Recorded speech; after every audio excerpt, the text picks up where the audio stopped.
So, hello everybody. It is me, Demetra K, and I am sitting here once again by myself. As Donovan is still visiting his mother and his grandfather, so he'll be back here with us on Sunday for sure. But nevertheless, the purpose of the Demetra K show is to promote Black love, knowledge, and understanding of all things that go on in the Black community to make us an even better people, with the emphasis on even because we are great people, but we can always strive to do better. Also, like to say a big giant thank you and welcome to Facebook, YouTube, and X, formerly known as Twitter. You are the other side of the conversation, but not only are you just viewers, you are family. And sometimes we share the link. When I say we, I mean so that you can come up and ask a question or state an opinion. All I ask is that if I've not seen you on here before, please show me your face so that I can verify that it's you and it's not somebody else trying to, do silly stuff. I also ask that you keep your commentary pertinent to what we are talking about for the sake of time, and that would allow others to come up and speak their opinion. Today, we're going to be talking about a Chicago elder taking Black voters in Chicago to task for voting for Democratic leadership that has failed them. Now, you guys might have seen him all over the internet in the past couple of months. As you guys know, they're in Chicago, among other places like New York.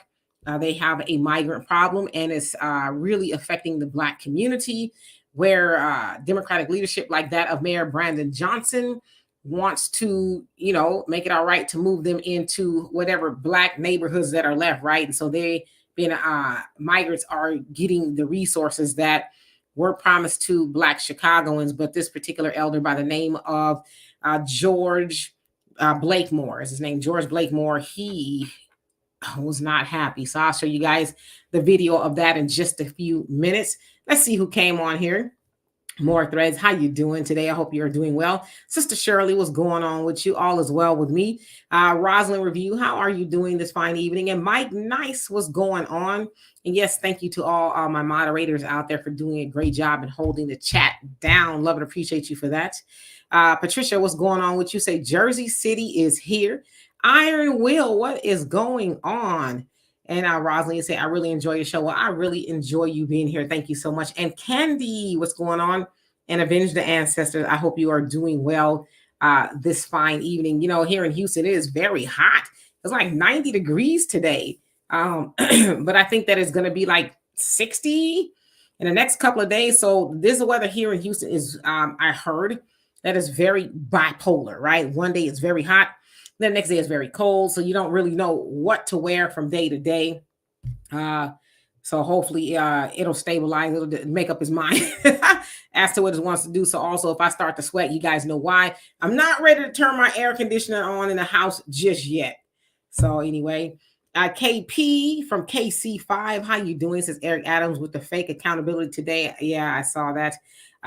For immigrants, it sounds like he wants to do something in regards to the sanctuary city, or kind of like curtailing it. I didn't get into the article, but I saw the headline and it's like, finally now. Anyway, Tawana, how are you doing? Just trying to give everybody else just one more moment or so to come on before I get into the video. So of course, I'll preface it again by saying, you guys know about the migrant situation by now that has landed, if you will, in the United States of America. And again, Black communities are really suffering. As you guys know, within the United States of America, Black people are always suffering, right? Since our ancestors left off the plantation, our people were promised 40 acres and a mule, which we have not gotten yet to this date, because we hear a lot of excuses. Oh, we don't have it. Our ancestors are being, white people. They were not responsible for what's going on now and all that other stuff. And so when we hear those things, then we see migrants getting a whole bunch of resources. I think it was Chicago, they said some migrants got $9,000, and in New York, they're putting them up in the Roosevelt Hotel, which is considered to be a really nice posh hotel on Fifth Avenue. Sounds like people in hotels are making quite a bit of money to house them there. And so again, Black people are watching that go on as we get to hear about all these studies that are taking place, right? New York said they're going to have a commission for a study of reparations.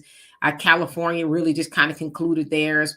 It said it doesn't sound like it's going to be any cash reparations, but of course they're proposing a whole bunch of stuff that we don't want. We want money, right? And so we get studies, but everybody else gets tangibles, if you will, which is what we've been asking for. So I'm going to show y'all a video of an elderly gentleman who was giving them the business. Now I know what's going to happen is people will come on and say, "What happened? What are we talking about?" So I'm trying to give everybody else a chance. And Lady Yeffa, I hope I said that right. How you doing? Says hello from Columbus, Ohio. Sister Shirley say Eric Adams is now housing these migrants in luxury apartments in New York City. This is discussing to the New York City residents. Yeah, and this particular elder that I'm about to show you, hello, Ashley, is gonna really nail it home and say, hey, why are y'all surprised, right? So anyway, I'll show you guys the video and everybody else just will have to catch up. So here we go.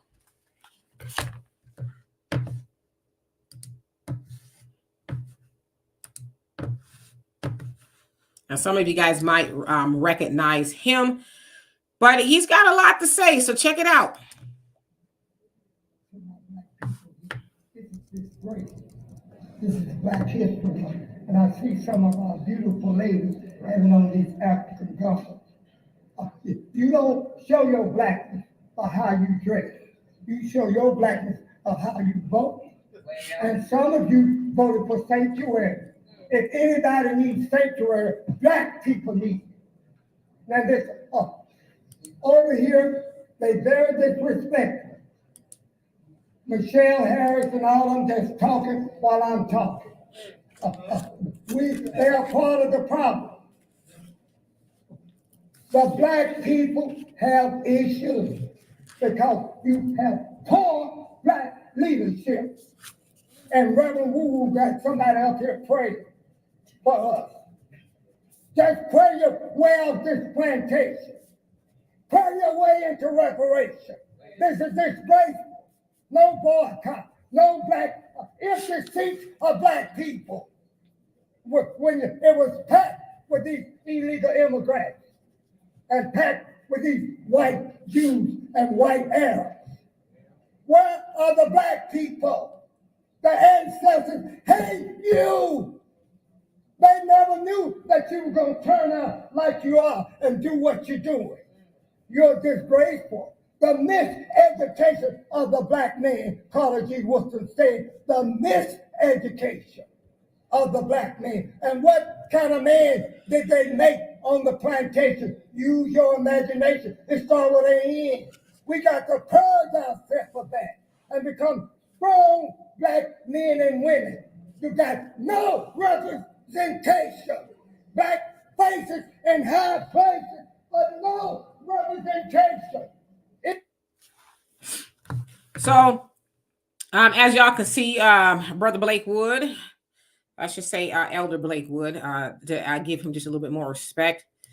He was very upset, and rightfully so. Now, the video was a little bit longer, but he basically evoked the names of people like Malcolm X and said, Malcolm X, and he said Harriet Tubman would not be proud of y'all. This is not, what they fought for. And he said Harriet Tubman says she would have freed more slaves if only they knew they were slaves. So he quoted her in that. But to me, that kind of made me sad that our dear elder there is so upset to the point of he says it's disgraceful, but it's disgusting, right? And he also had to admonish the city council. I guess people were up there talking as he, was, because, at a city council meeting, they usually allot you a certain amount of time to speak, like 3 minutes or so. So with his time that he's speaking, I guess they were up there doing what they wanted to do, not really paying attention. So he was like, y'all basically not even paying attention. And then he also went on to say, we've got poor Black leadership, but that's really not a secret, right? We got poor Black leadership all over the country because we as Black voters, typically we vote for people simply because they're Black, right? They walking tall, talking tough, talking about what they're going to do and this, that, and the other. And of course they get in office and they don't do any of that other stuff that said they're going to do. And the other problem is, instead of us voting them out the next cycle, we keep them in there, right? Because they might be running against somebody else who maybe not be Black. And we say, oh, we got to keep somebody Black in office. We got to keep somebody Black in office. But then we keep those black people in office and they keep doing nothing for us, right? So he also said, then y'all get somebody like Reverend Woo Woo, up there to pray or whatever the case is. Like, what is that going to do, right? And then the part that really hit home for me, among a whole lot of things that he said, is he says, look at all these empty seats in here, as far as black people are concerned. He says that the migrants, they show up. They've showed up. He says the Jewish community, white people, and everybody else, they show up. But black people, not so much. And I've been to city council meetings, and I would agree with him. You see everybody else at those meetings, but us, not so much. As I always say, we tend to show up on a reactive level, not a proactive level. Proactive is, okay, we understand that y'all thinking about putting some, marijuana, chicken cash, another Walmart or whatever in our neighborhood. But the reactive side is, well, you guys have put that in our neighborhood. We don't want it here. Chances that the city council are going to remove that are slim to none, right? Should have gone to the city planning meeting, but to his point, we don't show up. He's there on a regular basis. And I should also say shout out to More Real News, because they're the one that actually captures a lot of this footage there in Chicago. But the other thing too really was just like the nail in the coffin. He says the ancestors hate you. The ancestors hate you. And you know what? I'd have to agree with him. Because a lot of times we talk about the ancestors. The ancestors had way more heart than we got. The ancestors, it was like do or die. Us, well, I'm gonna wait for somebody else and what we gonna do now and all that. The ancestors was like, nah, we diving in here first, And so when you think about the ancestors, imagine them watching all that is unfolding with black people. I'm not talking about the stuff we can't help, like systemic and institutional racism. I'm talking about the stuff we can help, like the way we vote. Imagine the ancestors looking at us in that voting booth, saying ridiculous things like, vote blue no matter who. I'm going to vote blue no matter who. I'm going to vote blue all down ballot. I'm voting for all the Democrats. Imagine what they're thinking. You think our ancestors, especially the ones that, or even on slavery, on the plantation, right? Because he said too there that we are still on the plantation. Even those on the plantation, they tried to make a go of it, right? Like getting away, and the Nat Turners and all the other slave revolts that they never really like to tell us about. They were trying to, move the ball. They had heart. Black Wall Street and all the other black towns, they had heart. They faced a whole lot of adversity, but it didn't stop them. They didn't go and vote or work against their better interests. But we do that. Now I know there's a lot of people in Chicago, because I've had some people contact me and say, well, we didn't vote for that. That's not what we wanted. We didn't think we were voting for that. But it's like, well, what did you think you were voting for? You knew the people before you that you voted for didn't give you anything as a community. You see them give everybody else some, but they never gave you anything. So it's like you did vote for that.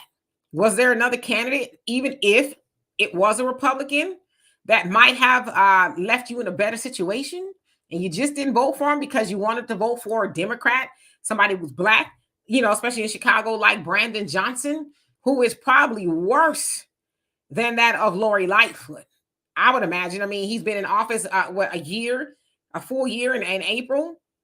And look at what's going on there. He's to the point where he's having breakdowns from what they say, right? Allegedly, because it's a lot. He's not being able to dupe black people like his predecessors, dupe black people into accepting nothing. But to his point about the ancestors haters, I totally agree. I know those are very strong words, but I agree that they're probably very disgusted watching us settle for nothing. Our ancestors didn't settle for nothing.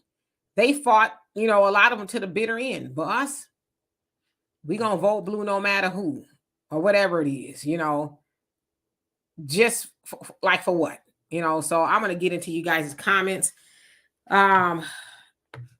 But yeah, that was Brother George Blakemore.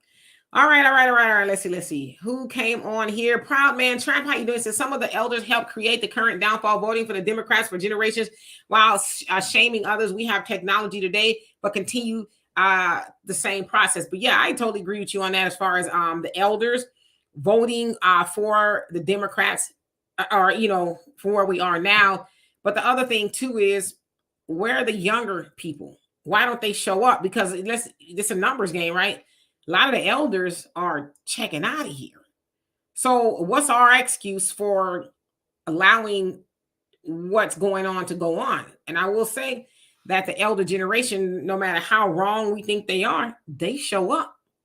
Us, do we show up as much as they do? I don't know. Black America, how you doing? Says this old man is the reason why I say old people shouldn't talk. You're gonna be old one day. There's a lot of wisdom with older people. The problem is with us younger people is we discount the older people, and they have the wisdom, the stories and stuff, especially to carry us forward. See, in our community, we used to be really good at valuing our elders. We've gotten away from that, and it's sad. And a lot of other people's community, they don't devalue their elders. They know there's a wealth of knowledge and a whole bunch of stuff there. And they don't just say, be quiet, we don't want to hear from you. Because if we don't hear from the elders, then how will we know what they've been through and be able to pass down stories, whether they're good or bad, to everybody else? So I wholeheartedly disagree with that. And Gregory X, how you doing? Salute to you as well. Don't give up. How you doing? It says migrants are buying BMW M4s and M3s. They put all those checks together and buying themselves rides. Way to go, migrants. Yeah, they I even saw somebody said that they're buying up houses. I don't know how true that is, if they can even do that, but that's what I heard, that they're pooling their money together. So again, I don't know how true that is, but I did hear that. Dano, how you doing? He says the brother's the truth. Yeah, and my thing is, he's right. Where's everybody else to really get behind him? I saw one gentleman there, and he was kind of like, as the brother, the elder actually, was upset. He should have had a whole lot of people right behind him, like, yeah. But again, I know it's a city council, so you can't really do too much. That girl, rare breed 42, how you doing? And Miss Goddess K, how are you today? He says, tell him because I'm tired too. Yes, indeed. And Ashley says, speak, my brother. And Thunder, how you doing? I hope you're doing well. You say he spoke the truth. And Rosande, how are you doing? You say, or Rosande rather. He says he spoke facts. Yes, indeed. And KP said the same thing. You also say they hate the truth, and I bet they never give him the mic again. Well, city council meetings, they have to, right? You usually sign your name on a piece of paper, whatever it is, an agenda or speaking. I don't forget what it's called. And then they'll call your name and they give you like 3 minutes to say whatever it is you want to say. So he speaks quite a bit. Troy, how are you today? M, what's going on with you? Yes, Mr. George Blakemore. And Ruzande, you say, I asked myself where are all these sellouts, where are they coming from? Okay. And M, you said, Mr. Blakemore speaks quite often. Yes, he does. I should have read your comment. He does.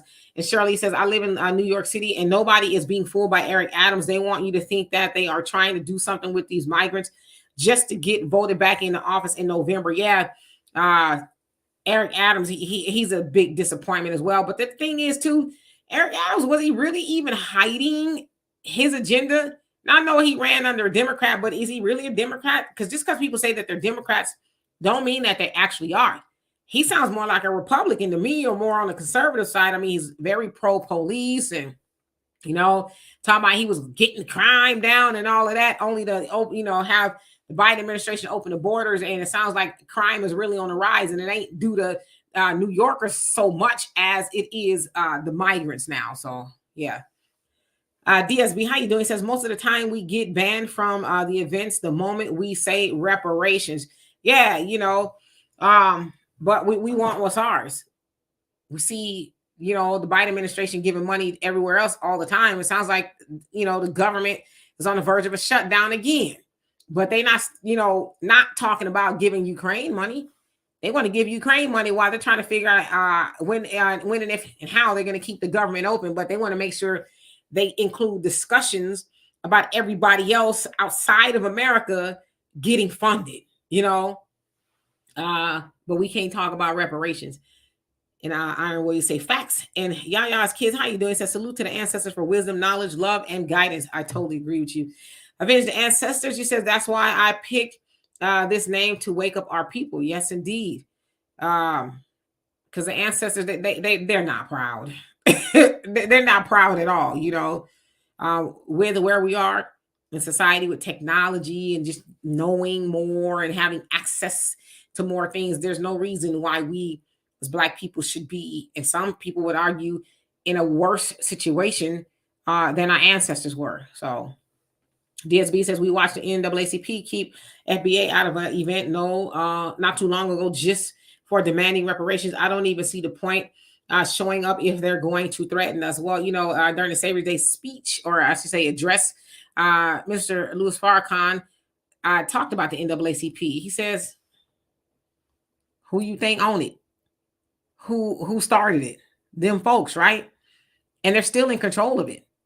They got Black faces, up there pretending and talking and walking Black, or talking Black, I should say. But at the end of the day, those Black people ain't at the helm of the NAACP. And Malcolm X asked so many years ago, we should wonder why those folks want to be at the helm of our organizations. Like, what's in it for them? It's control. So that's more than likely why they kicked you out, or. And you also say, hey, Shalom, Iron Will. So you're talking Iron Will. Let's see here. And Ashley says, what's wrong with Black people? It's conditioning more than anything. We have been just terribly conditioned. Joy DeGrew and Moor Threads talked about it when she was on here not too long ago. Dr. Joy DeGrew, I should say, she talks about it in post-traumatic slave disorder, or syndrome, one or two, where although slavery is over, the things that we've learned from slavery, we just continue to teach it. And so it is here with us as Black people in 2024. We haven't unlearned a lot of the things that we have been taught. When I say we, I mean our ancestors so long ago. And let's see here, DSB say, Couch 2024, James B, how you doing? He says, young people are more.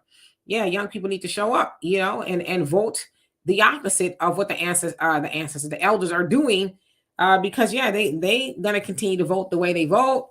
And if you think about it, a lot of the elders, they got their piece of the pie, whatever that might mean to them. They got their piece of the pie, so they're all right. They were able to do a lot of things that people aren't able to do now. So that could be why they vote the way they do. And just, sometimes you can't teach an old dog new tricks. Common Man, how you doing? Yes, apathy is a real thing, well, what are we going to do? You're not going to be able to make a difference, or whatever the case is. Or, I don't see a problem with what they're doing. Just leave them in office. So absolutely. James, she says, concerned with TikTok, to say the least, right? And Miss Shantae, how you doing? Says, we are free, but still on the plantation. We're still on the plantation. Yes, indeed. Brother Don, how are you doing this fine evening? And Miss White, how are you? And our proper perspective, what's going on with you? Says, like, we can't pool our money. We can, but we don't.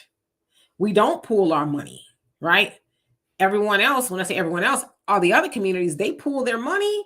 Us, we don't do that. Not like we should. Imagine how far we would be if we did that. So that's also part of the conditioning, which is weird if you think about it, because our ancestors, during your Black Wall Street era, if you will, they kind of had no choice, right? Nobody else really wanted them in their community, so they had no choice but to build and, pool their money together. But then, of course, we know what happened. But we can get back to that, right? And Black America says they had husbands and a wife and community and family. We don't have any of those things on a large scale. Yeah, I would concede that on a larger scale like we used to. So we do need to get back to more of a community mindset. And it sure would help if we get off the internet and stop listening to all these divisive people about Black women ain't this, Black men ain't that, right? That's not helping us. And Yaya's kids, you say, facts, Demetria, Wisconsin is necessary for our survival. Salute to the elders. Yes, indeed. And Common Man says, if you're over 50, you're old. If you're over 50, you're an elder. Grow up, people. And that I'm over 50, that wouldn't bother me at all. but we're all going to get older, right? Rosalind, you say all skin folk and kin folk, right? But somehow we miss that memo when it comes to keeping people in office. Why they black? We don't want nobody else coming up in there. It's a Republican or whatever it is, But it's like that Republican actually might be better off for you, You've been voting Democrat all this time and look where you are. Like when I'm in a car, I listen to these ads on our urban radio, and then you hear a lot of the council people, politicians. Oh, I've been serving this neighborhood, the 3rd ward, the 5th ward for all these years, and I'm for the people. And I'm like, listen, I done been in the 3rd and 5th ward, and how you for the people and it look like this? Like I said, drive down any one of those streets, you're down there, tear your whole front end off if you don't see the pothole. But how you for your people? And you talking about you've been serving this area for, God knows how long, but it's like left in time. But then when you drive further down or to a better neighborhood, it looks nothing like that. So it's like, how you for the people? But unfortunately, people, as you said, common man, will show apathy, go vote for that same person or not vote at all. And that person will stay in office, or they'll say, oh, well, I know them. They've been, serving this area. But if you truly break down the word service, what does it mean, right? It's actually to help, not just, oh, I'm just your elected official. So you're right. All skin folk and kin folk. Abu, no relation. How you doing? He says a lot of elders didn't hold themselves to a respectable degree. A lot of left their kids, were on drugs 15 plus years and fell into prison and the like. I wouldn't blame that all on the elders, simply because we know what happened, especially in our neighborhoods with crack cocaine. It was dropped off by the CIA, and they admitted that they did that, right? So that was a calculative thing that was done by the government to Black people. It was designed to dilapidate the Black community. Now, when you think about something like drugs, crack cocaine, a lot of times we think about people who were nothing, nobody, right? They were already degenerates. But crack cocaine got, and I'm sure a lot of you guys already know, but it got lawyers, doctors, professors, pastors, deaconesses, the head of the motherboard, and police officers, and you name it. It wasn't just people who were degenerates. It was people from all walks of life. So that was a campaign that was done to us. So that's why I have a problem with blaming the elders as far as, the children doing drugs and stuff, especially back in the 80s and, the 90s and stuff like that, because the devastation that crack cocaine did to our community, I don't see how any elder would have co-signed that. If that makes any sense. Norris, how you doing? He says this is a punk, scary, weak generation. Wow, of Black, young Black people who are always bashing us boomers. Yeah, I don't do that. I don't bash the boomers. I think we're all at fault. But I definitely think some boomers, they fail to realize that a lot of times they are acting selfish when it comes to things like politics, and things like that.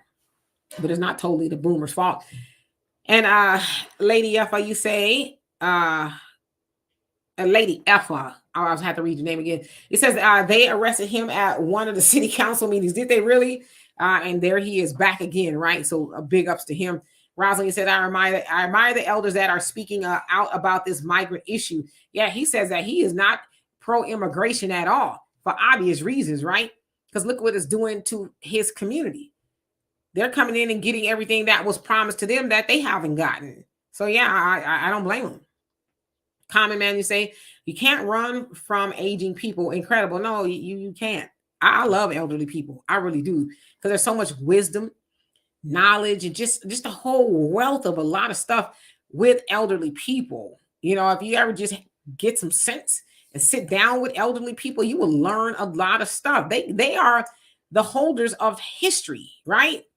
They call them in some communities, places around the world, griots. They're storytellers, and they are able to tell the stories from when they were young. Like my dad was born in 1944. I wasn't there in 1944, but there's a lot of things that he went through, and that he experienced that now he passes on to me and my siblings, and then we'll pass those things down to our children, and so on and so forth. But if we stop sitting at the feet of our elders, then we stop getting that information, right? So we should never get in the habit of discounting our elders. And let's see here, Abu, you say the elders didn't listen to Elijah Muhammad. Yeah, a lot of them didn't.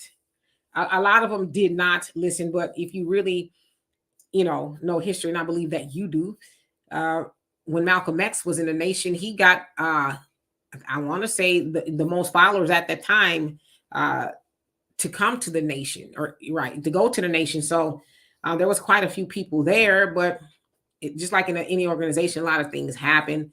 You guys also remember that Martin Luther King was in juxtaposition of the Nation of Islam, where he was teaching peace, and we just take it, right? We turn another cheek. We shall overcome.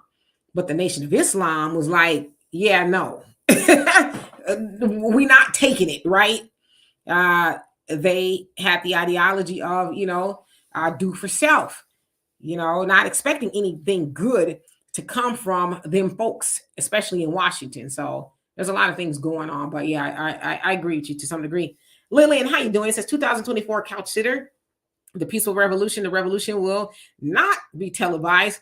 We are so sorry, young folks, couch sitters. Yeah, there's a lot of people mad at the couch sitters. Oh, y'all don't vote. That's a vote for Trump. Of course, we've had that conversation here before. A different view. How you doing? And Beverly says we had more before segregation. Yeah, we had more togetherness before segregation, but we wanted to so badly be with them folks, right? As Donovan often says, eat their seasonless soup. Hold on a second. I got to do some house cleaning. I take out the trash here. Roberto Suarez, he has nothing better to do with his time. Let's see. So, boop. He gone. All right. Thunder says, do you think we're making headway? I think so. It's to the point that we now that now the Republicans are addressing us. You know what? I think that's a great litmus test. Republicans before were not trying to court the black vote, but now they are, because they understand that a lot more black voters are more open-minded to looking at the Republican Party. So yeah, now they're openly trying to do that. But I think we are making headway because there are a lot of more black people that are getting on code. I mean, how could you not, when you see what's going on with, the Biden administration and them opening up the border, this open border policy, right? And letting people just any and everybody come in, and then they're helping them. But the people who built this country, black people, we ain't got it, or we can't afford to give reparations, So yeah, I think we're definitely making some headway. Abu says, we can organize, though. We just need a different type of education and zeal. Yeah, we can organize. The thing is, I think the easiest way to do it is just to start preaching and teaching that message in your own household. A lot of times we think, oh, I'm going to get out there, put a cape on, and save the world. Is like, the better question is, did you save the people in your household? Do they know what you're trying to do? There's a lot of people on the internet that's, we're going to do this. But then if you ask the people they sleep next to or in the next room to, do you know what they're trying to do? Well, no, I have no idea, because they ain't even talked to them. So start with the people that you could touch, right? That your warm market, as they would say in sales. Talk to your warm market, the people the most, and tell them about organizing. Let's organize. And then eventually that message will spread, right? Rosalind, you say we are brainwashed people, but I think it's starting to come undone, which is why now, as Thunder said, you see the Republicans starting to say, hey, let's talk to the black people. And you start to see a lot of Democrats who are staunch Democrats. They're like, oh my God, I can't believe you guys want to go vote for Trump or the Republicans, because normally we, mostly vote for the Democrats. And so we are starting to unbrainwash a little bit. Beverly says, we had more as a community before desegregation, hospitals, schools, businesses. Oh, yes. Even with the bus boycott in Birmingham, Dr. Claude Anderson tells a story all the time about how his family owned a bus line. Said they owned a few of them.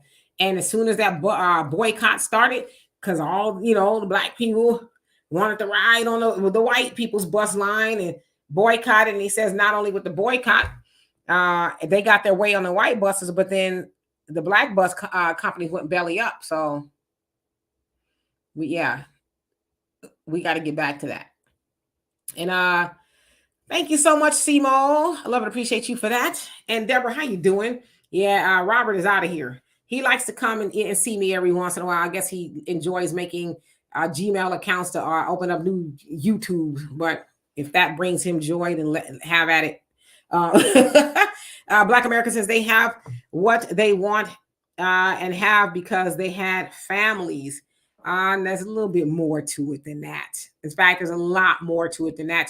Because you got to ask yourself, why don't Black people have intact families as much as everybody else? It wasn't because we as Black men and women woke up one day and said, hey, I hate you. Okay, well, I hate you too. Let's just not get along. There's a lot more to it. You know what I'm saying? So Black America, by now, we've been, I'll say, friends on here long enough for you to know that there's context. You can, but you shouldn't just say things on the surface level, because there's levels to it, right? Lillian, you say ancestors did that back in the day. Hello, Only Pamela's Way. I hope you're doing well. And Trish, how are you doing this fine evening? Miss Shantae says, we need to hire each other. Also put in references for ours. Stop being so critical of each other. Absolutely. We got to stop doing that. And the other thing too is, like here on social media, everybody has a social media account. Most social media accounts are paying people. What if we followed, each other and watch some of the content? Then that would be a way to, get some of this money too. But see, the thing is, though, a lot of times we just, we don't want to see, not all of us, some of us, we don't want to see others get it. But if they get it, then they help you get it. Then you help somebody else get it, and so on and so forth. Then eventually, we all get it. So, hair on my face. Let's see here. Only Pamela's Way says, they for the people. What people? Right. They pockets. That's what they for. Let's see here. Deborah says, try to free Cuba. He says, try to free Cuba. And Shirley says, we as Blacks in this country have no economy of our own and no industrial base. This helps to explain why we stay losing and failing. Absolutely. And so as far as economy, we do have an economy. We don't keep the economy. We see about $1.7 trillion in the Black community in America every year. The problem is we give 97% of that away. It says that we would have about the 8th, 9th largest economy in the world if we were to keep most of that money, maximize it and all of that. So it's not that we don't have an economy, we just don't keep it. And that's because we don't practice group economics, which would mean that we have businesses that we can turn our money over in. As I say, in other communities, they keep it anywhere between 20 and 30 days before the dollar leaves their community. It is said that it's about 6 hours in our community before it leaves. So, yeah. Rosin said that is why meth is destroying their communities. Karma is and fentanyl is getting ours too. But that the opioid crisis really started to hit them, and that's when they started to take, the drug epidemic, if you will, seriously. They want rehab for their people before our people. They want lengthy prison sentences. Black America. And John Knight, how you doing? He says, we need to give ourselves some credit. We're calling out a lot of BS and changing our voting with demands. I totally agree with you. We are starting to get on code. Deborah says, don't care. It says, go free Cuba. Okay. I'm not sure. Oh, I think you're talking to Roberto. Got you. Okay, got you. I was like, what? Only Pamela's Way, it says exactly, since the elders are so wise. Yeah, why would you not want to get any knowledge, information from them? Lillian says the opposition rather cannot boast some same sense of responsibility and maturity. So far, they have been mostly destructive against caste lineage reparations. Adaka Lulak, also enjoy your vacations. Let's see here. And Edward, how you doing? Yeah, it says bye, Roberto. Pamela says some didn't listen to our beloved Dr. Elder Claude Anderson, and we need to. He's up there in age, and he's left a wealth of knowledge and instructions for us to abide by. It's like, when are we actually going to do that? Uh, don't give up. He says, drop some likes, y'all. Yes, please and thank you. Yep, the troll is gone. And Jay, how you doing? He says, I actually like you. Okay, thank you. If that's if you're talking to me. Oh, I see he's back. Hold on. He's gone. Common Man says Martin Luther King was only 39 years old when he was assassinated. He was basically a child. Come on, people. He was basically a child. Martin Luther King had a lot of he was getting a lot of instructions. He was not doing all of that on his own free will, if you mean, you know what I mean? He didn't wake up one day and say, huh, I'm going to do this and I'm going to do that. He had a lot of backing. He had a lot of older people and people in higher up situations instructing him as to what his moves would be. So in essence, Martin Luther King Jr. was kind of like the figurehead for the movement. Not saying that he wasn't smart. He was very smart in that same vein.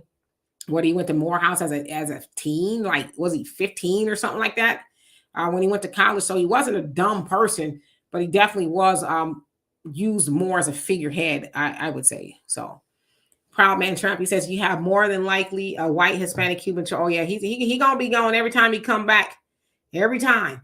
And David, how you doing? He says, what do the black elders think of Trump? There's some that actually they like Trump, but of course, a lot of them don't like Trump because he is a direct opposite of what they believe, right? They believe in the Democrats. Anything the Democrats do or say, because my thing is, I guess we also got to assume that a lot of people aren't really logical. Because if you look at the Democratic Party, it's like, well, how could you love anything that they're doing? They're not doing anything specifically for black people, but they don't care. They're a Democrat. Trump's the boogeyman. Listen, I'm not saying Trump ain't the boogeyman. He very well may be. I'll just tell y'all, I didn't vote for him or Biden the last time around. But if you're really looking at the situation, it's like, well, I shouldn't be touting that of Biden either. He's not a great guy. He's probably worse when it comes to black people. But, the elders aren't. Vote blue no matter who type of thing. Janice, how you doing? Says, y'all need to get off the black people built this country. Build you a barn and a house first. Well, black people did build this country. Why should we get off of that? If you don't mind me asking. Rosalind says, yeah, he gone. I'm gonna get rid of him every time he come back. He gonna be really busy tonight. Michael, how you doing? Says Democrats don't like competition from young black voters because the time has arrived.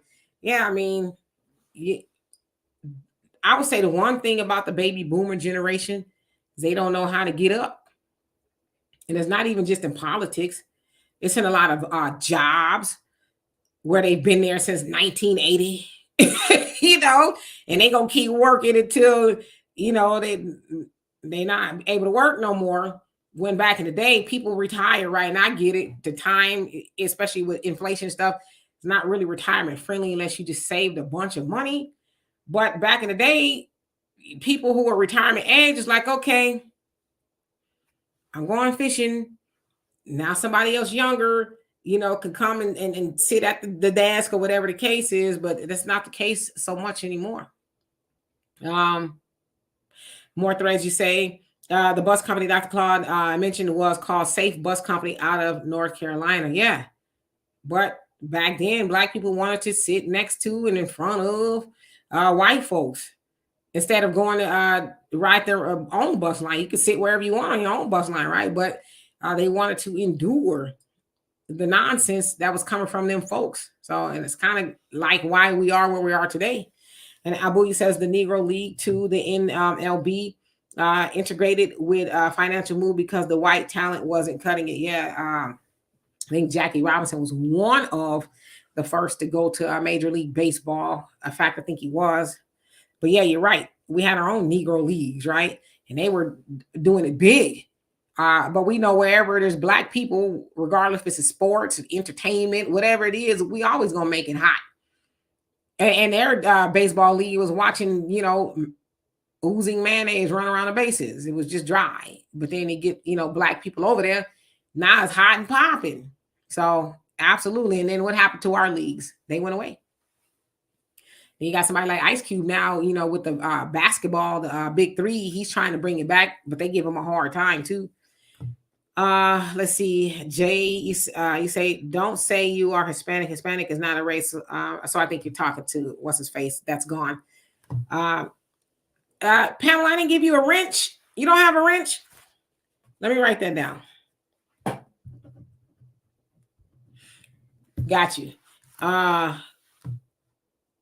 Okay, so yeah, you guys were talking to what's his face. Rosalind says the welfare system destroyed the Black family. This was done strategically by the federal government.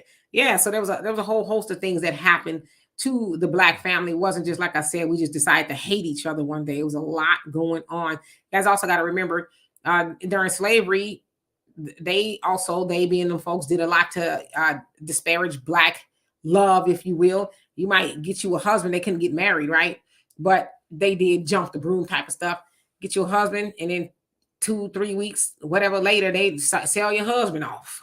You know, so there's a lot going on there. Let's see here. Janice, she says, remember what it was when it was racist to talk about the illegal aliens like a year ago. Well, I think everybody's starting to see what's going on. You know, it's actually hurting everybody here. Hello, Easy. How are you doing today? And let's see. Rosalind, you say Lyndon Johnson's so-called war on poverty. Yes, LBJ. He had all those programs and stuff. And some people said that they were helpful, but he was a big time racist as well. So, and if you look at it now, were those programs really helpful? Because I hear a lot of Democrats cite that of LBJ and the programs that he implemented, but how did they really help Black people? You know, Michael said, Demetri, after traveling to Japan, what lessons that your people, what are the lessons that your people can learn from the Japanese in terms of sustaining their economy while fighting reparations? Well, see, the one thing about the Japanese people, especially in Japan, they are indigenous to Japan. So they have more of a commonality. So anybody who's indigenous to a spot, they kind of got their groove going on. Now, I know there were some Black people already here in America, but there was a lot that were not, that made the unfortunate voyage in those slave ships.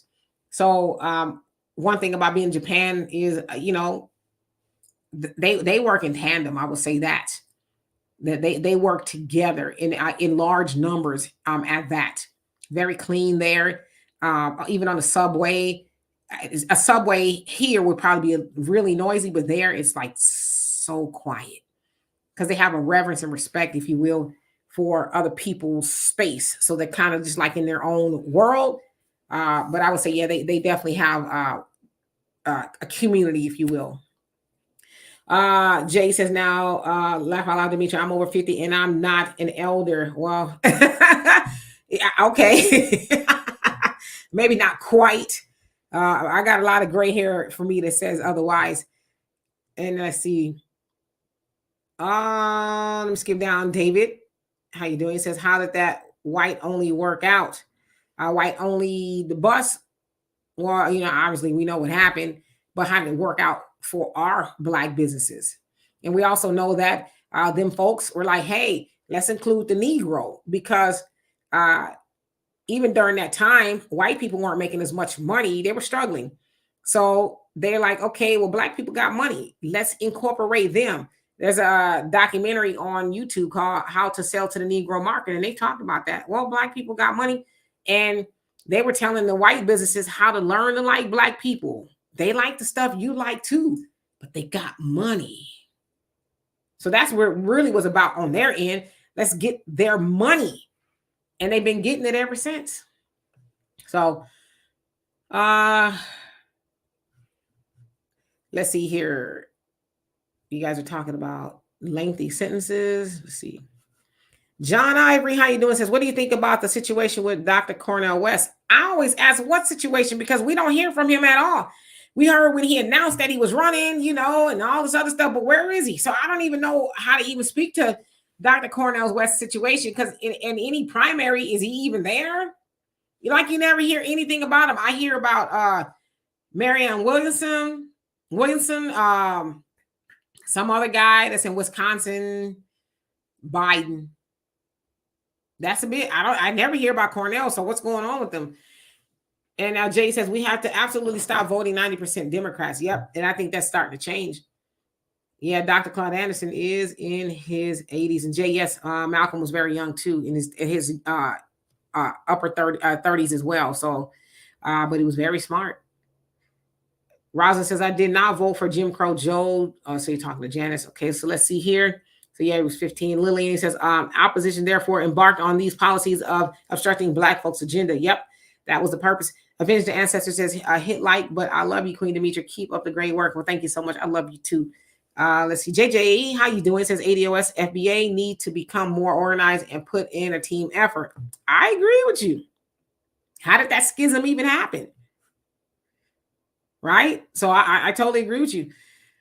Michael says, if Dr. Claude Anderson is not around, do you think that Black people will reminisce by doing for self and building their own economy? Well, they were doing that before Dr. Claude Anderson was even born, right? Black people were doing that. So I think eventually we will. We're starting to. We don't have a choice. We have to start doing for self. Marcus Garvey made that call to us back then. You know, up you mighty nation, accomplish what you will. Nation of Islam, do for self. Dr. Claude Anderson, we got to practice group economics, and so many others in between. So the message is starting to resonate. As Farrakhan said during the Savior Day address, hey, for lack of better words, we out of time. You know, the time is now. So Abu says a host of Black people were left out of the voting process based on mistakes done when they were immature. I think we need legislation for that ability to give them the opportunity to participate in voting. So, and who are you talking about, like inmates and things like that? And I'm gonna skip down just a little bit so I could catch up because I see that I'm behind. If I didn't already, Edward, how you doing? And Auntie Yo-Yo, how you doing? It says I'm 63 and I personally don't like Trump or Biden. Young Black people need to stop lumping all the older Black people into one person. We are not the same. I totally agree with you. I don't think that people should do that either. Blame, baby boomers or all elderly people for what's going on. Because I know there's some a lot of older Black people who are like, nah, I ain't voting for Biden. You know, like the elderly guy I just showed y'all. You know, he ain't cutting for the Democrats at all. In fact, he said the ancestors hate y'all for what you guys continue to co-sign and to vote for. So I agree with you. And Jay says you're not an elder until you're around 65. You can retire, get Social Security benefits, etc. I buy that because I don't know if I'm ready necessarily to be an elder. Lillian says Black folks must unite, cash, tangible, lineage, reparations. Got you. David says I can never vote for a white supremacist. So you're talking about on the left or the right? Because they're white supremacists on the left and the right. Yeah, I'm solo again, easy. Donovan is somewhere around, I don't know where he is, but originally he was visiting his mother in Louisiana and his grandfather, so maybe he's still there. Or he might even be here. I don't know. You know, Donovan does what he wants to do, and then he'll fill us in later on. Jay said, Demetra, are you allowing people to talk on mic? I have to fix my camera though, but I want to talk. You know, I would, however, when I'm up here by myself, if the weather is really good and stuff, I'll typically do that. But it's windy here, and the power went out earlier, so I would hate for the power to go out and it'll kick me off, and then you guys will, be on here and it won't be anything up here. So for sure Sunday when Donovan comes back though. Let's see. You also say, yeah, okay, no, I'm not an elder. Okay, got you. In Chicago News, how you doing? It says the illegals in Chicago on the south side are stalking Black cars at 2 a.m. in the morning, hoping we return on a side street to get attacked. Wow, yeah, I've heard it's turning into something really awful out there. But the other thing is too, how they know who they letting over here. Now y'all remember when Trump was like, oh, they, allowing this, that, and the other to come over here, basically like they just kind of allowing everybody to come over here. And what are we seeing? I mean, I'm just saying, they're not checking these people. Say, okay, let's get a background check. What's your social? If they have one over there, but they're not doing background checks on these people. They're just letting them over. So who are you letting over? You might be letting a mass, up over here. So I don't know. Michael says before colonialism happened in Africa, African continent, Africans were wealthy, the family unit was strong, and sellouts were not common. And you got to remember too, Africa, uh, predominantly black. They still got that going on over there. You know, um, maybe not as much because there is a lot of colonizers there, but they still got that over there. They do. But yeah, they do got some sellouts in higher up places, just like over here. That's selling out the continent. So absolutely. Yeah, it is an excellent documentary, Rosalind, how to sell to the Negro market. And Norris, you say every generation has to take more steps forward. Young blacks, if you don't like what you see, step up. Is sure you're up. Absolutely, I agree with you. Yeah, y'all. So you can share y'all want to share the link? You can share the link. All right, so let me skip down because I see that I am behind. Shiloh, how you doing? Says unite or die. Those are the words of mine. He says Moai Tai Short. Says a lot of people have to learn the hard way. Either it's us individually or it's not. Absolutely, and welcome. LJSC, how you doing? Says this 1950s elders does not roll like those stuck in a party loyalty. Stop generalizing Trump. No, no. I'm with it. I totally agree with you. Okay, so Pamela says, Sister Demetra, I was late. Can you show that again? Yep, I'll show the clip again, you guys. I'm gonna get these comments down so y'all can see what I was talking about as far as the elder. All right. Elevate my mind. How you doing? You says there's a difference between elder and senior citizen. I'd buy that. Because what are you, a senior citizen at 55? I think that's a senior citizen, which would be 2 years for me. But you know what? We get discounts. So I'm with it. Jay says, I don't even know enough to be an elder. Yes. I get the difference. And Abu says, if a felon can run for president, why can't one vote? Yeah, you make a good point. Some cases, I think they can. So don't quote me. And Lillian, he says, Chicago don't play. You take my stuff. Wrong city, illegal trespassers. Ooh. Elevate my mind says there's a difference between elder and senior citizen. A 50-year-old is definitely an elder to a 20-year-old, but a 50-year-old can't acquire senior citizen benefits. Yes, I think it's 55 if I'm not mistaken. Hopefully I am, because that's, like I said, almost 2 years for me. Hey, Brother Damon, how you doing? Black America says the crime rate in I got to the bottom. The crime rate in America has gone down, mostly in our community. Don't believe they're doing any extra. In some places that it is. But if you think about places like Memphis, not so much. So, yeah, Pamela, we get discounts when we seniors. And Lillian says illegal Chicago. Still looking for you in junior high and you're fully grown. Not a good move. Taking, robbing, or dumb stuff. John Ivory says they are in middle of gentrifying our neighborhoods in Boston. Yep, Boston, they're doing the same thing. They took a community center from our young people and gave it to the migrants. Yeah, and I saw one gentleman, a brother, who was mad. He says, I'm homeless, but I work 40 hours a week. Where's my shelter? What are y'all building for me? He was really upset, and I don't blame him. You get to stay out there in the cold while you watch people who shouldn't even be over here get what you should be getting. And that was Boston. So it's definitely spreading. Michael says, Demetra, Jose Garcia Parra is running for Congress in Houston, Texas. He's an independent and supports cash payment reparations for FBA ADOS. He is tired of Sheila Jackson Lee. I have to learn a little bit more about him. I know some other lady named Amanda is running against her. So I don't know. We'll see. And Jay says, I would never vote for Sheila Jackson Lee. Black America says there's a bunch of crazy black people in Memphis. Yeah. Why is the crime so high in Memphis? Did it just get that way one day? Or is there something else going on? Yeah, Don, Ross on Tuesday, 10%. Only reason why I know that is because my mama used to go up in there use her senior citizen discount. So yeah, I definitely remember that. I'm gonna try it. Although Ross ain't been hitting like it used to. They have a nice shirt, but then you turn it around, it's got bedazzles on the back of them. It's like 48 TCO, how you doing? He says, I wish somebody would have said the Latino representatives look at me when I'm talking to you. Ooh, wow. Okay.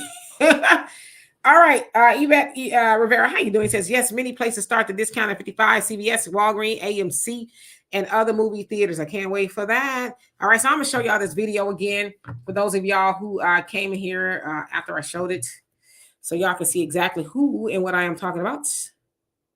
So let me share this for you guys.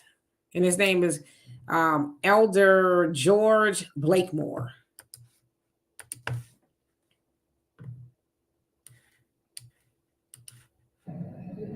To my black people here, this is disgraceful. This is Black History Month, and I see some of our beautiful ladies having on these African garments. You don't show your blackness by how you dress. You show your blackness of how you vote. And some of you voted for sanctuary. If anybody needs sanctuary, black people need it. Now this, over here, they very disrespectful. Michelle Harris and all of them just talking while I'm talking. They are part of the problem. The black people have issues because you have poor black leadership. And Reverend Woo got somebody up here praying for us. Just pray your way out this plantation. Pray your way into reparation. This is disgraceful. No boycott, no black, empty seats of black people. When it was packed with these illegal immigrants and packed with these white Jews and white Arabs. Where are the black people? The ancestors hate you. They never knew that you were going to turn out like you are and do what you're doing. You're disgraceful. The miseducation of the black man, Carter G. Woodson said, the miseducation of the black man. And what kind of man did they make on the plantation? Use your imagination. It's all what they in. We got to purge ourselves of that and become strong black men and women. You got no representation. Black faces in high places, but no representation. So again, that was Elder George Blakemore, who, was speaking truth to power. And I hate to see him upset like that. I really do, because you can sense the sheer frustration coming from him. Like what the hell, But he also said too, we need sanctuary. Well, what happened to our sanctuary? But everybody else getting sanctuary. Black people always left out in the cold, no matter what it is. But we're supposed to be more concerned. But to his point, I mean, black voters make the Democrats what they are. Black voters allow the Democrats to do what they're doing. So in essence, black voters did vote for that. Chicago's been a sanctuary city since 1983. So why not vote for a sanctuary city for yourself? Sanctuary city means that when migrants come in, that they'll help them. They won't turn them away, right? They won't turn them in. They won't turn them away. They'll help them and give them resources and stuff. But it's like, why would you vote for that and not vote for yourself? So, yes, he did. He spoke the truth. Okay, so let's see here. Let me go back. See if anybody else. Shireen, how you doing? Says, I'm still working hard. Women can have children at any age. Watch out now. Okay. To some degree. Absolutely. And don't work too hard. Okay. And Damien says, whose seat is Jose running for? So you ask him, Michael, Sheila Jackson Lee, for what it sounds like. I have to do my research on him. I haven't heard about him at all. Yes, Dano, love and respect to all of our elders. Absolutely. We never want to disrespect our elders.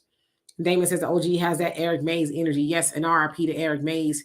who passed away last Saturday at the age of 65. He was on the Flint, Michigan City Council, and he was notorious for giving them the business. So yes, rest in peace. Black America says, I went to Memphis for our family reunion. The Black people there are horrible, my cousins and everybody else. Yeah, I'm telling you, I've heard people say, if you're thinking about going to Memphis, don't. They said, don't go because you might not make it out of there. They said it's that bad. In fact, sounds like not too long ago, they robbed the church and shot the pastor.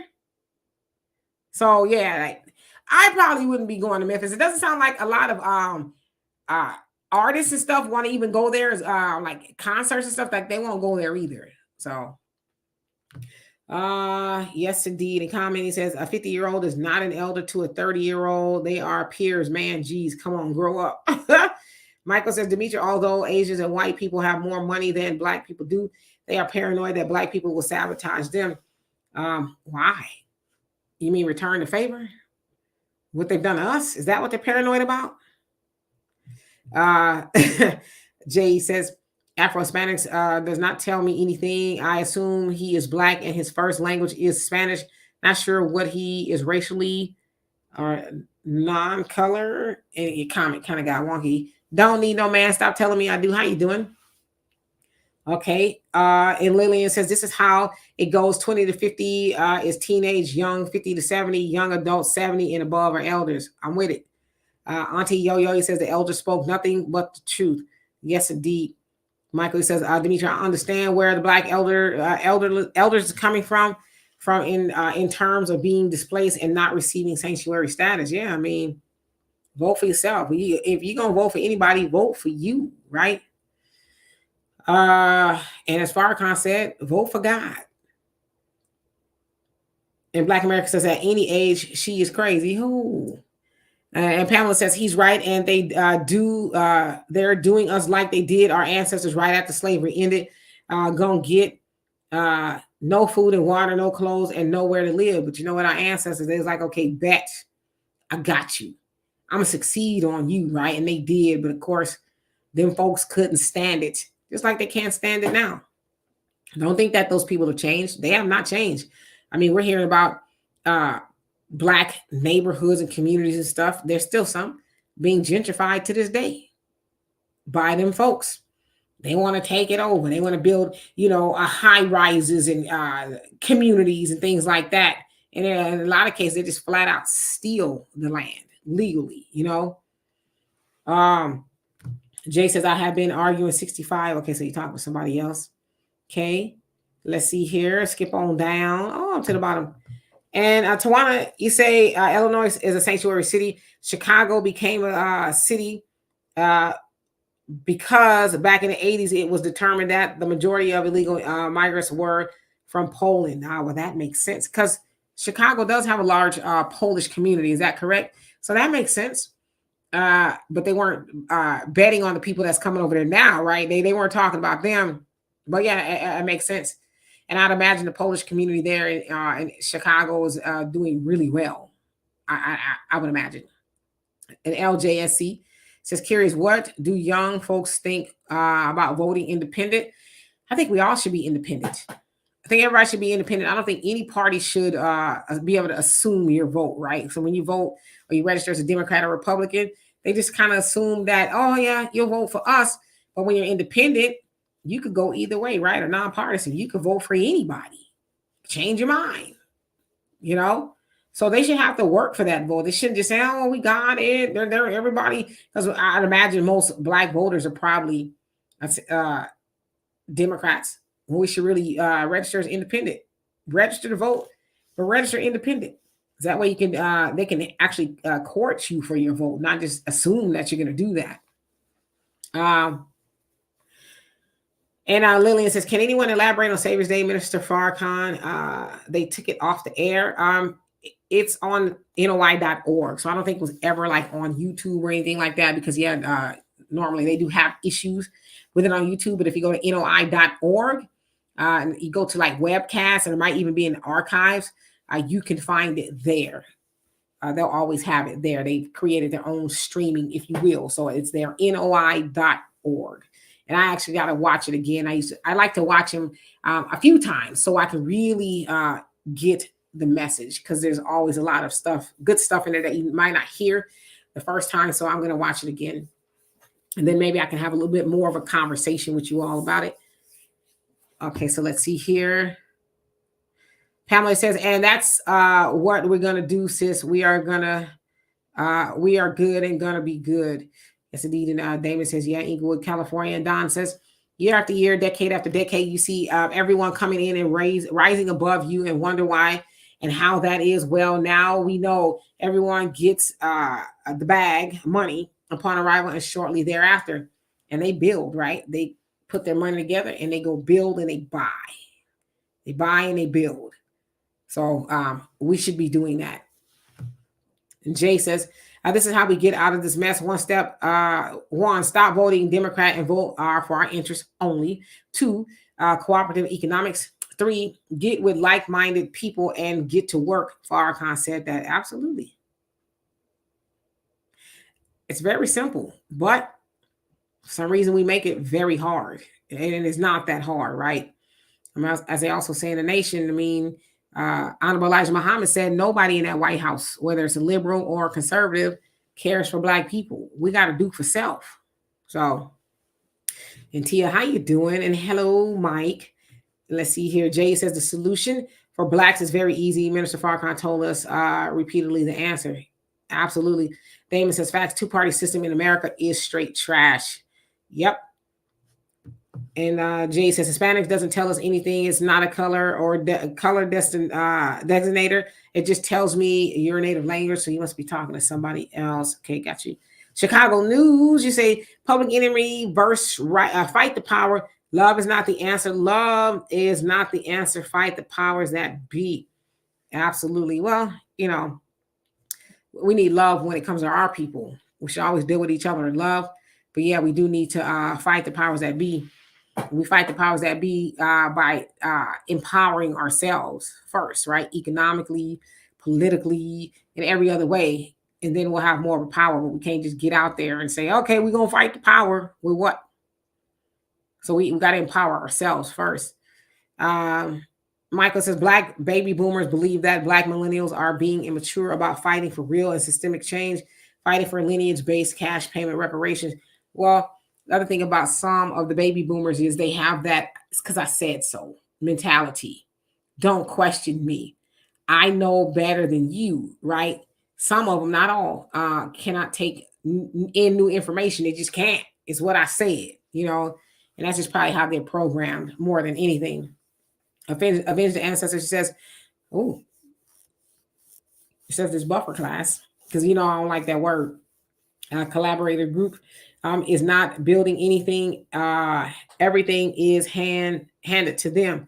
A lot of things are handed to them, that I will say. I mean, we're seeing it unfold right before our very eyes. They're coming in here and getting the what there is to get. Shoot, I'm thinking about crossing over the border and coming back so I can get in line for some of that stuff. Damon says, for your information, Dr. Claude Anderson has a YouTube channel. Yes, I saw that the other day. So he does have a YouTube channel, which is refreshing because I've seen him on a lot of other people's stuff. And I'm like, I wonder if he's being compensated, you know, for being on other people's channels and networks. Jay says, do not ever compare Black people to Hispanics. It makes no analytical sense. That is like comparing Blacks to Baptists, laugh out loud, or whites to Americans, laugh out loud. They are not distinct groups. Okay. No reparation, no vote. How you doing? And Michael, he says, Black baby boomers tell Black millennials, we fought too hard for you to be included. You do not appreciate our hard work for progress and equality. Demetria, what is your response to the Black boomers? I think they think that we are included. When I say we, I mean younger, because I'm you know, Gen Z. So I think they think that we are included, but we're not. The generations under the baby boomers have actually been left out. You know, as Donovan says a lot, they pulled up the ladder, kept it pushing, you know. So we're not included. And it's not their fault necessarily, you know. Yes, I love Dr. Claude Anderson too. And I wish more people would listen to him. He's getting up there in age. And we need to, listen to him. Farrakhan as well. And Michael says, I had a bad experience with the black baby boomer because she was to this or that. Is that the same lady you was trying to date? Is that the baby boomer you talking about? I think he said she was 66 years old and you 36? So, I mean, might there have just been a giant age gap. 36 and 66, they're not even on the same planet dating wise. It's a woman that's 66 years old. Yeah, she's probably retired or, thinking about other stuff. A man that's 36, well, he's thinking about other stuff as well. So, she's probably more or less set in her ways and not going to do what a 36-year-old man is doing or wants her to do, right? To her, you might be a kid, so 30 years that's a lot. Jay says baby boomers really upset me. They failed us. I wouldn't say that the baby boomers failed us. I think the baby boomers did what they thought was best for them. But we can't keep blaming the baby boomers when what are we doing? What are we doing to move the ball? What are we doing? At the while, we got to stop blaming them. What are we doing with what we have? Because I would say for the baby boomer generation, I would say they were more upwardly mobile than us. They were about building families. They stayed together, and all that other stuff. Us, what are we doing? What are we doing to move the ball? So they're not forcing us not to be productive. I know it's probably a little bit harder back, than it was back then for them, but they're not forcing us not to move the ball. We're just choosing not to do it. I tell you one thing, even though they didn't have social media back then, but they probably didn't sit around at the public square, wherever they were, and stringing two cans together. I'm just playing. And talking about how the black man ain't this and the black woman ain't that. See, that's the kind of stuff we do. We're the most divided group of people. And I would say even in the most divided time or era, if you will, where we sit up and really have these think tanks about why the other ain't this, that, and the other. Other races don't do that the way we do. They're building. One thing I would say about them folks and everybody else, Brad may hate Becky's guts. He may hate the way she breathes, the way she looks. He may just cannot stand her. But you know what he says? We're going to build something. We're going to raise these children. We're going to build a legacy or whatever. I'm going to tolerate her. Now, he might got something else on the side. I ain't saying he don't. But he ain't going to dilapidate his household. He like, I got to leave a legacy. See, our people used to be like that more so. I'm not saying we are not at all, but more so we used to be like that. Let's leave something.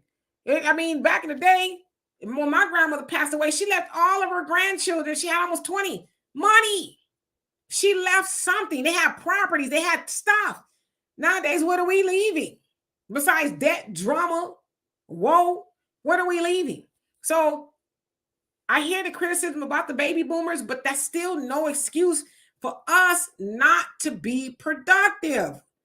Like some of us are parents. I've had parents. I got a parent. They weren't perfect, but I can't keep blaming them for the things that I'm not doing right, especially as an adult. At some point in time, I have to take accountability for the way my life is going. I can't say, well, I remember back in the day, my mama did A, B, C, and D. Yeah, I'm 52 years old. I'm going to keep blaming my mama for something that happened when I was 5. It's about accountability. So, again, I'm not saying the baby boomers weren't complicit to some degree, but are they tying our hands, forcing us not to make better decisions, whether it's politically, economically, or anything else? They're not forcing us to do that. So we got to start being responsible for the stuff that we are doing, I would imagine. All right, so let's see. Where did I leave off? What did I say? Did I say Gen X? That's what I meant. Gen X. Yeah, we are Gen X. Okay, so let's see. See, yes, 66 and 36. That's a big age gap. Yeah, you wouldn't have anything in common with a person. I know I wouldn't, with a if I was 36 and that was a 66-year-old man, or I was 66 and yeah, what are we gonna talk about? You want chocolate milk or strawberry milk? You want some cookies? I don't know, because at 66, I'm talking about, oh, give me that Bengay. My elbow hurt, sugar. Auntie Yo-Yo says, I'm a baby boomer, and in my opinion, a lot of us didn't grow. We just got old, and that's a difference. I love that you made that difference. Growing old and growing old. It says that some of us didn't grow. We just grow old. Yeah, grew old. So yeah, it's a difference between evolving and just growing old. A lot of people are just growing old. They're not evolving. They're not better. They're not wiser. They're just growing old. And I don't never want to just grow old. I'm gonna tell you that right now. Enraged Pinky Toe, how you doing? It says man had a cougar, and then some. He had a Hellcat. Jay Crazy says she's not driving it like it's hot. No. Lillian says time is of the essence of our problems is not on our ancestors anymore. It's on you, baby. Absolutely. Yeah, 36 is a kid. Michael says, yes, Demetra, for that black baby boomer. I mean, she's set in her ways. You can't make her change. At 66, I would imagine everybody's kind of set in their ways, She don't want to ride a roller coaster. She did that when she was 36. She ain't trying to go hiking in the wilderness with you, because she probably did that when she was 36. Now that she's 66, I mean, I'm not saying that you can't do that, but, her priorities are a lot different. At 66, she probably really want that 2 minutes. She didn't want it when she was 36. Well, now that she's 66, she's like, yeah, Sonny, all I want is 2 minutes. That's all I can handle, okay? Get off of old Glodadine. It's time for me to go to bed.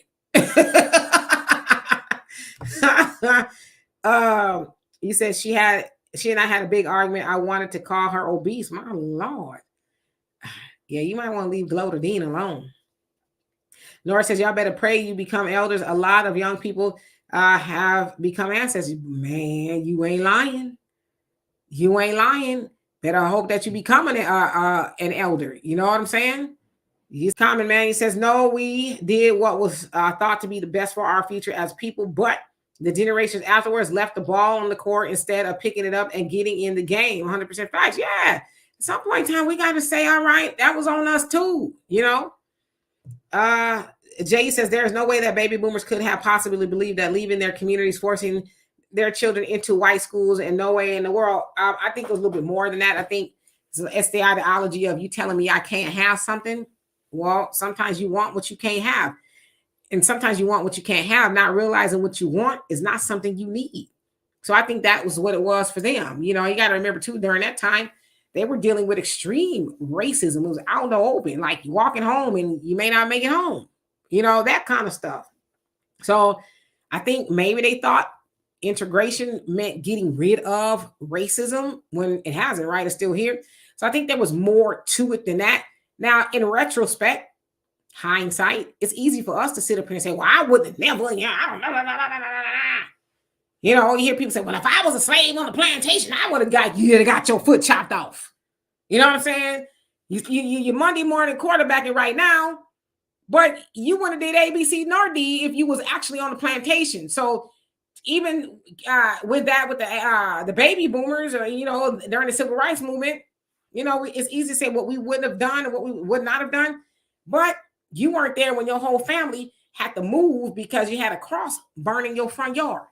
Or maybe your uncle or your daddy was strung up. You weren't there during those times, or you was put in jail, for standing on the sidewalk talking to your homie. So there's a lot of things we got to include in that, just blanketing them as, oh, they were just dumb and they wanted to just integrate with white people. So, Cool Breeze, how you doing? Top Notch Rocker, how are you?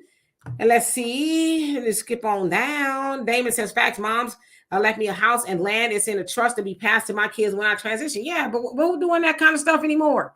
People ain't doing that kind of stuff. A house, land, I'm going to leave you this debt. I ain't going to leave you. Matter of fact, I'm going to leave you with the bill to bury me. That's what a lot of people are leaving. I mean, hell, at the very least, have the wherewithal to have a life insurance policy if you ain't got none of that stuff. So you can leave your children or whoever you want to leave it to better off. But yeah, we're not doing those things as much anymore. So it's hot up in here, y'all. Yeah. Glow the Dean's like, you want some milk and cookies? Not these cookies either. LJSC, you say, well, my children and grandchildren aren't boomers. This 1950s boomer wants for them. A comment cut off. In Chicago News, he says Isley Brothers fight the power. Yes, indeed. You also say Marvin Gaye, what's going on? Great album, by the way. And Beverly said that 66-year-old must look really good. Well, he just said she was obese, so I don't know what that means. Or is Michael just being mean? You also say Chicago News, Sister Soldier, the hate that hate produce.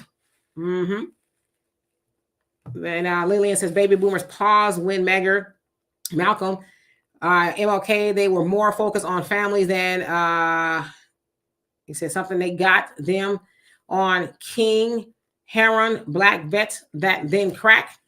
Yeah, so you're just kind of going through a timeline. Jay says, no way possible they believe that. I mean, again, you got to, factor in a whole lot of the stuff. It's not just cut and dry like we think it to be. It's more to it than that. Only Pamela's Way said they always seem to want to sit at the counter instead of building their own counter. Yeah, I think it was more the idea of we're tired of, because, you got to remember too, with segregation, there was a lot of humiliation. There's a lot going on with that.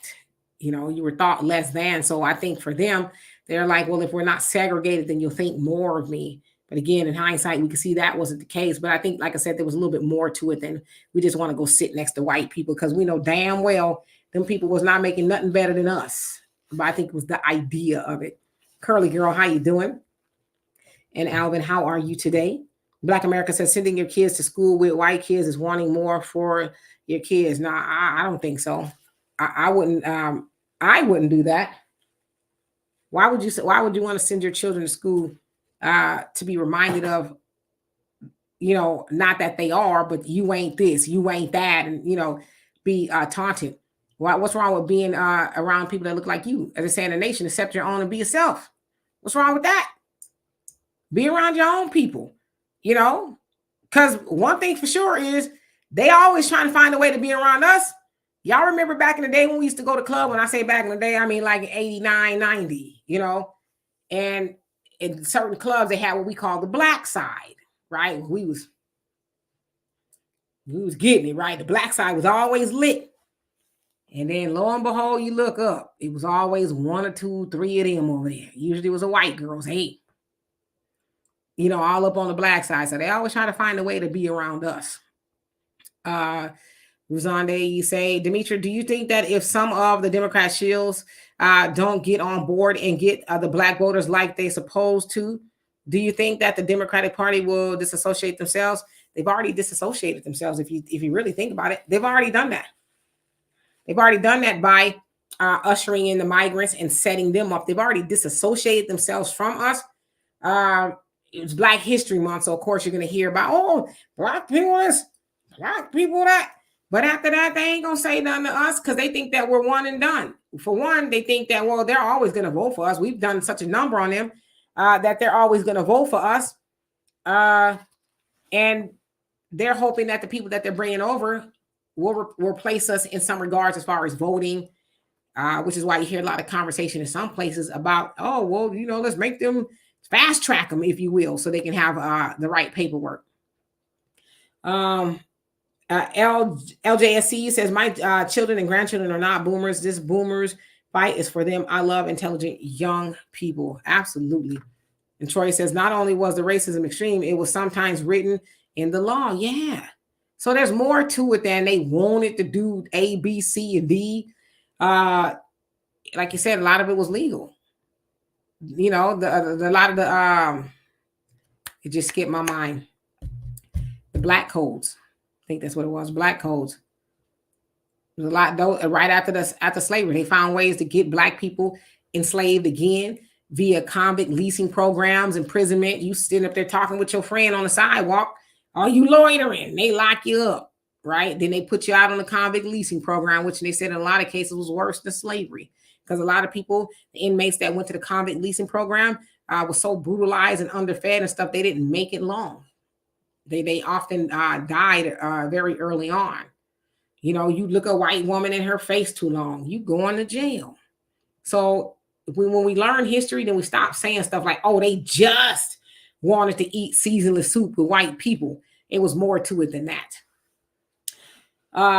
And Micah says, but the crazy thing is a lot of the older Black people say we should pick up the ball.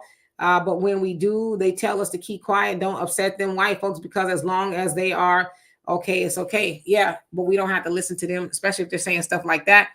You know, you got to also remember that they're coming from a different ideology. They're coming from being a little bit closer to the extreme racism, Jim Crow, and all that than we are. You know, like I said, my dad was born in 1944. He's got stories of Jim Crow. You know, even as an elderly Black man, he could tell you stories of things that happened to him, even though he's an elderly Black man. So we don't have to listen to that they all right type of stuff, because we know that not to be the case. Lillian says, my big mama and mama left us property, homes. We need that back. Yeah. Michael says, Demetri, what does Philip Scott mean when he says our Asians are good people individually? They are collectively racist. It's just that. And it's just that, you know. I know a few Asian people that are, you know, seem to be all right with me, you know. But I think, and I will say this, I will give it a caveat. When I went to Japan, great people. No, I didn't sense any racism when I was in Japan. I kid you not. I kid you not. If there was anything funky going on, it was from colonizers, right? Tourists that were over there. But I didn't sense any racism from the Japanese in Japan. Over here, I think the Asians, and it's not just the Asians, it's some in the African community too, wherever they come from, you know, Nigeria, wherever. Some of them, they feel a way about Black people too. So I get that. But over here, collectively, yeah, Asians don't really, you know, like Black people too much. And as I said, some from the continent, they don't like Black Americans either. They don't. I told y'all about this Zumba class that I go to. There's an African, older African lady in there, and she making her business to cut her eyes at me every time. Matter of fact, she get with another white lady, and I'm like, don't hate me, glow the dean, because you ain't got it. You know, what you talking about me for? It don't bother me. But it's like, wow, at your big old age, you acting like that. But she talked to everybody else. But me.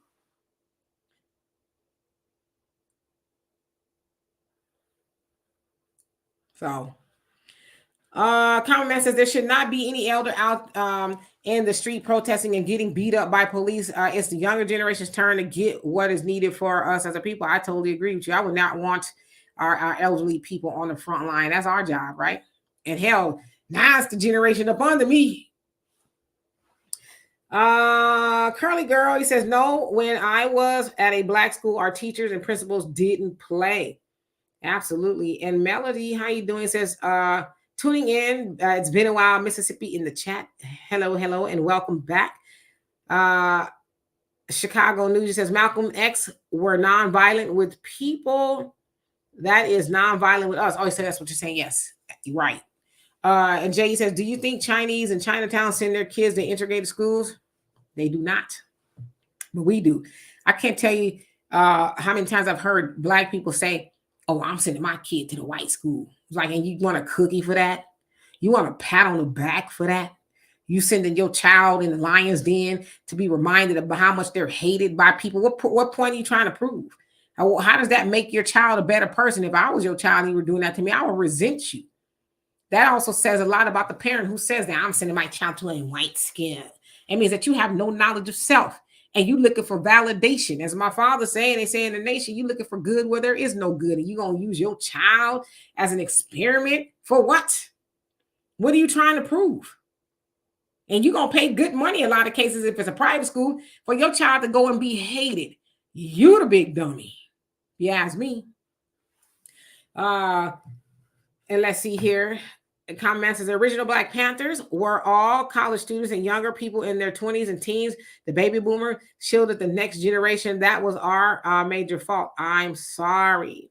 So you're saying shielded the next generation by not teaching them the struggle? Is that what you mean? Kind of like Jay says, Demetri, I told you that it was government, white liberals, and thinking white people's water was colder. Claude Anderson tells you the exact same thing. Oh yeah, that's exactly what it was.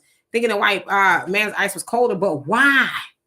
It wasn't just, white man's ice is colder. There was levels to that. It was conditioning because nobody else.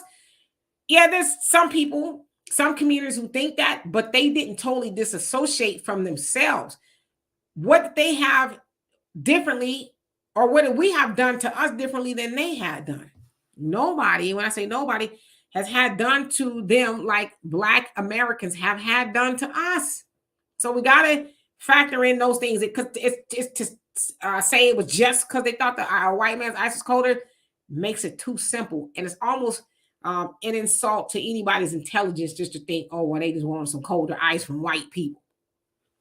So Curly Girl, you say, when I had to leave the Black school in the 60s, I was the first to finish my math test, and the white teacher got mad and wrote an F, didn't even check my answers. Yeah, I went to school, high school in the 80s, graduated 89. I too had some doozies of experience with white teachers, but guess what? I'm not saying that you did, but I never bit my tongue. I made quite a few trips to the principal's office for letting my teachers know, now you ain't gonna disrespect me.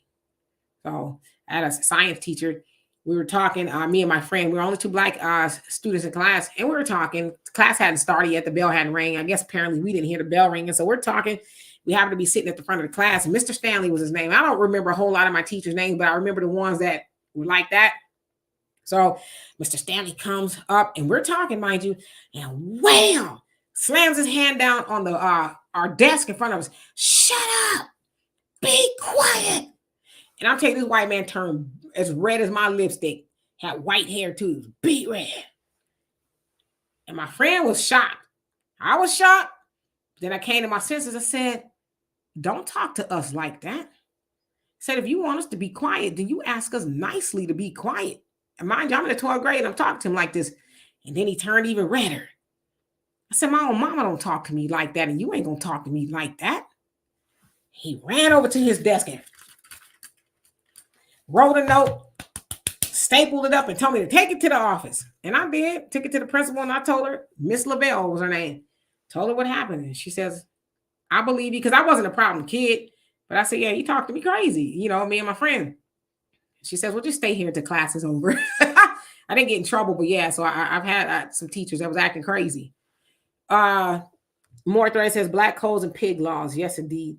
That's what they were. You also say sharecropping was another form of slavery. Yeah. Black people back then get those lands, little crops, if you will, and they couldn't pay for it.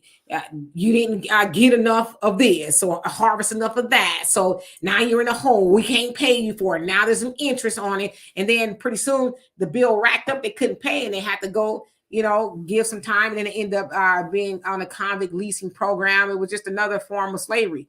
But yet they talk about we lazy. Them folks always found a way not to do the work. So yeah, absolutely. Chicago News says, remember when Arrested Development made Revolutionary Song? Other races were scared of that generation. Absolutely. 1992. And Tia says, yes, Africans do feel a way about folks. I see it every day on my job. And it's like, why? Why you come over here and do what the colonizer is doing? Why y'all over here and you find a way to be mad at Black people? Like I said, I don't even know that lady, but she making her point to let me know she is not pleased with me. But see, she better be happy my mom and my daddy taught me better, and that I know how to control myself, because I might have had a word with her, and this has been going on for like a year almost. But I just, say, oh, what a shame. She's jealous. Only Pamela's way saying it's so simple for them to get on up out of here, right? But they won't do it. They'd rather stay here. And Jay says, Claude Anderson tells you, Farrakhan tells us the same thing. That's the only reason why Blacks did this. But listen, we know that. But again, there's levels to it. Trust me. I hold my book up. This is one of the many books that I read by the Honorable Elijah Muhammad, Fall of America, which is a great book. So there's levels to it. It's not just because our people woke up and want white ice. It's reasons why our people think the white ice is colder than ours.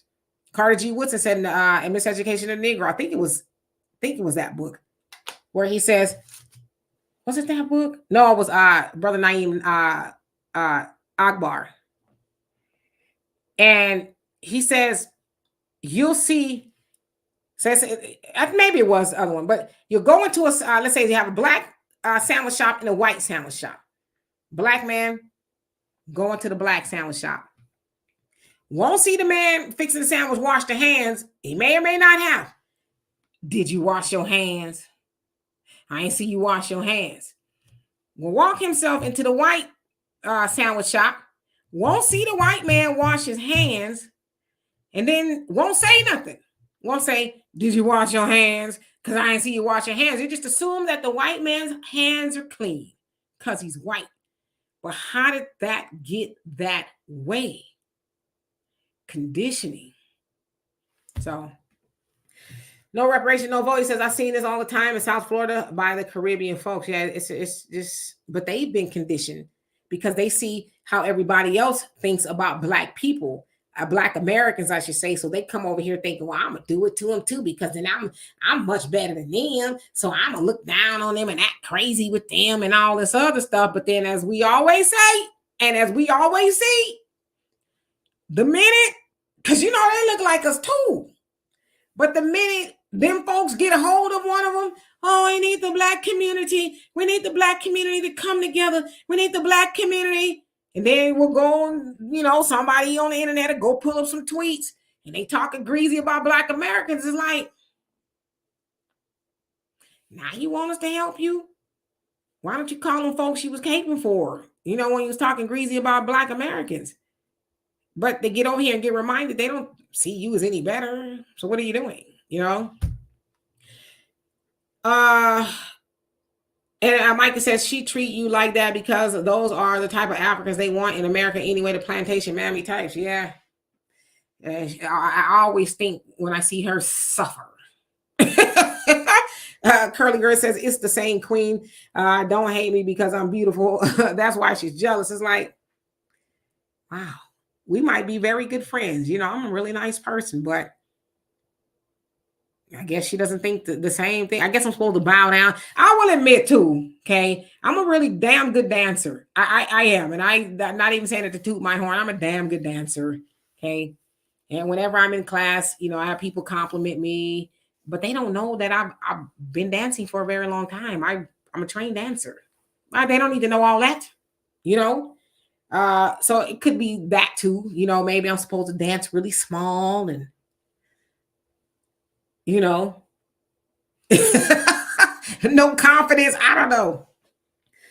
Lily says they are so difficult to understand. Look at the movies and read books. When they talk, it's like a play or something. Okay.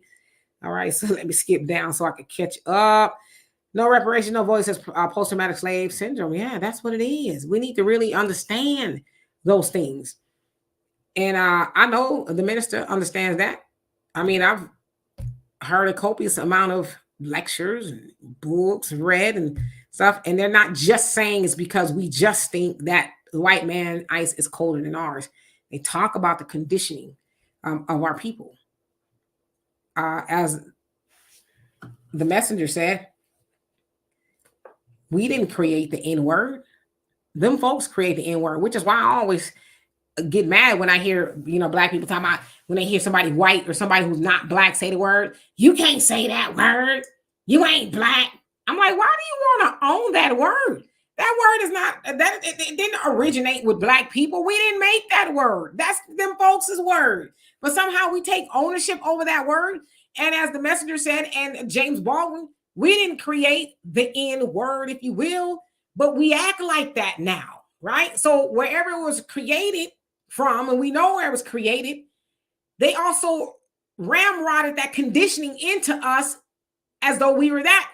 Because before we were captured, whether you were brought over here, you were already here.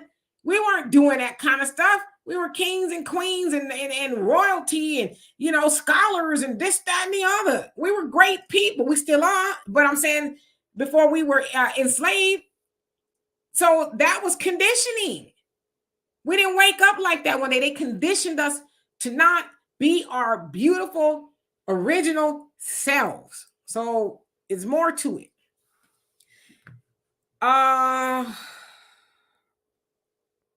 Jay said, I graduated in 99, 90 or 89. I forget. Damn.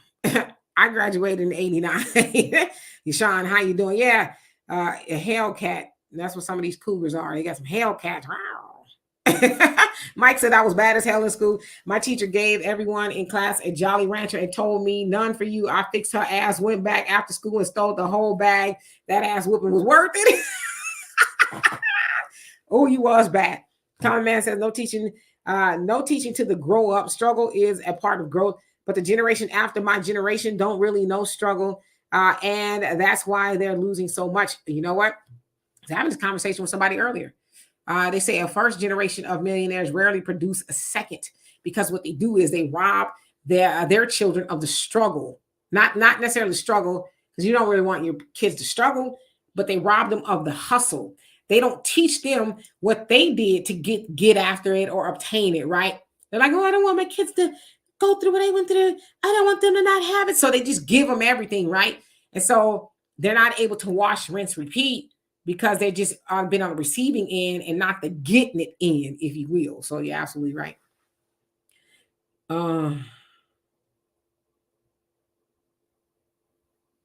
Avenged Ancestor says, those Cleveland, he said old school teachers want shit black or the open enemy, male or female or anything in between. Okay. Proud Man Trump, he says the torture did not end after slavery. It continued. Black countries had a shield. Says Black Americans lived in the belly of the beast, lynching, murder, medical experience, and etc. And still to this day. Jay, no, that is false.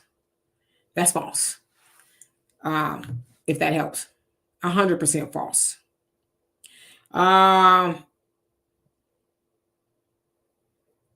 You know, there's a such thing as called evolution. People change, people evolve. You know, was it Muhammad Ali that says, and I'm gonna mess up the quote, but it goes something like, if a man has not changed in 30 years or something like that, he's wasted 30 years. So we all should be evolving. When we are younger, we may not think the same, which is why I'm not one to say that children should go to jail or prison for life or the death penalty, because if they do something, a heinous crime, even when they're like 15 or, you know, young, they may not be that same person when they're 20 or when they're 30. So when you sentence a child to life or death penalty, in some rare cases, how do you know that they might not evolve and be better people or different people? So I think the one flaw that we have as humans is that we don't allow each other to evolve. We always try to find a way to nail each other to that cross of something that we did that maybe was not so favorable or whatever it is. We figure out a way to how to continue nailing people to the cross instead of saying, you're not that anymore. You think differently now. Let's move on. Let's have a conversation about your new way of thinking, the evolved you, if you will. So, Michael, you say, let's see, Chicago News, he says that 1980 Chicago Black youth took the stage and demanded change and put the fear of angry Blacks in everyone until Blacks voted Mayor Daley as mayor for the next 22 years. Yes, indeed. And Michael said, Demetri, what do you think about a Black male leader saying forcefully we need to build Black wealth and move to the African continent immediately? America is not for us. Well, I mean, Marcus Garvey was saying that in the early 1900s. The UNIA movement. It's telling Black people, let's go. Liberia, let's get out of here. This America's not for us. It's actually telling Black people, the diaspora, let's unite. Let's blow this joint. Let's get together where we have it easier and we can build. So that's a message is not original. It's an old message. So again, when we study history, then we know where that came from. But there's some that's like, nah, this government owe me something. But then there's a lot of people like, hey, you know what? I can't wait. My mental health is at risk here. I need to leave. So Jay says, Demetri Carter G. Wilson was another person who said that this forced integration would be a failure. He bashed Black people for passing Black restaurants for inferior white one. Absolutely. He surely did. Which is why it's miseducation, right? How did we get miseducated? We weren't that before enslavement, were we? No, we weren't. So how did we become, who miseducated us? And then we'll have a little bit more context to that ice is colder analogy, All right, let's see. And Sharon, how you doing? Okay. Pamela says, if you're talking greasy about my peeps, I ain't rocking with you, period, on no level. Absolutely. No reparation, no vote. It says, just yell out, ICE is coming. You know what? Lord have mercy. Thank you, Beverly, for that reminder of hitting the like button. Love and appreciate you for that. Proud Man Trump, he says, FBA Haitians, Jamaicans are the 3 most hated groups by white supremacy. When I hear my fellow Jamaicans, along with Haitians, disrespect FBA, I check them on that. Yeah, it's just learned behavior. They think they can come over here and do what everybody else is doing, look down on Black people. But it's mighty funny how everybody else want to be like Black Americans. Everybody, you see the influence of Black Americans everywhere. There's nowhere you can turn and not see the influence of Black Americans. So they might be talking a bunch of junk, but they want to be us too. If you look anywhere in the world, even on the continent, you see our influence. Even their music artists, they come over here. Yeah, they might have been doing all right on the continent or the country where they're from, but they come over here and blow up. Even like with Afro beats, they still have Black American artists on their records. Are remixing, are sampling Black American music. So yeah. Common Man says people should read James Baldwin books. Yes. Just an amazing human. And watch some of his debates. An amazing human. Michael says Asians emulate Black people because they lack confidence that Black people have. I tell Asians stop trying to emulate them because Black people will tell us that we are not Black. Well, we get it. Black people are very dope and dynamic. We are an awesome group of people. Hell, I would emulate me too if I was somebody else. Just keep it real, and we don't necessarily have a problem with anybody emulating us because duh, right? But we do have a problem with the vulturing, the culture of vulturing, if you will, trying to take it and pass it off as something if it's yours, like plagiarism, right? Like my daughter was telling me about a discussion around the K-pop community, Korean pop, saying that they're mad that people are trying to do K-pop, and it's like, excuse me, say what? Where did K-pop come from? Because most K-pop artists, if not all of them, you see them, they're emulating Black American music. Most of the Korean pop guys, they look like a very different variation of Michael Jackson. So it's like, how the hell you gonna come up with a name called K-pop that you took from Black people, and then now trying to tell people don't try to take our genre of music? No, you took it and just called it something else. So we don't mind that you emulate, just don't steal it and try to pretend like it was yours all along, if that makes any sense. Hey, Facts Not Feelings, how you doing? M. Thomas, how you doing? Thompson, how you doing? He says it's hard out here. Yes, indeed. And Mike says, hell, I was expelled at the end of the school year. You bad and you get expelled at the end. Yeah, they was like, we don't care. We need him out of here. We know graduation is about to happen in 2 days, but he got to go.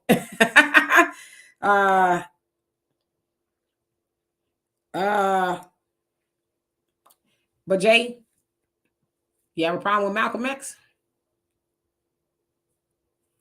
Do you have a problem with Malcolm X's past? I just asking. Did you forgive Malcolm X or anybody else who may have thought one way and think another? Donovan, he's a recovering Democrat. He used to be a Democrat. I used to be a Democrat. You gonna hold it against me? I mean, we all used to be something to some degree that we would not do now. Have you forgiven Malcolm X? I'm just asking. For those people who say they're Christians, you didn't like Saul. Do you like Paul? Just asking. Common man, he says, my daughter's 43 and she conducts herself like a 15-year-old little girl. I blame myself and her mother because she wants for nothing.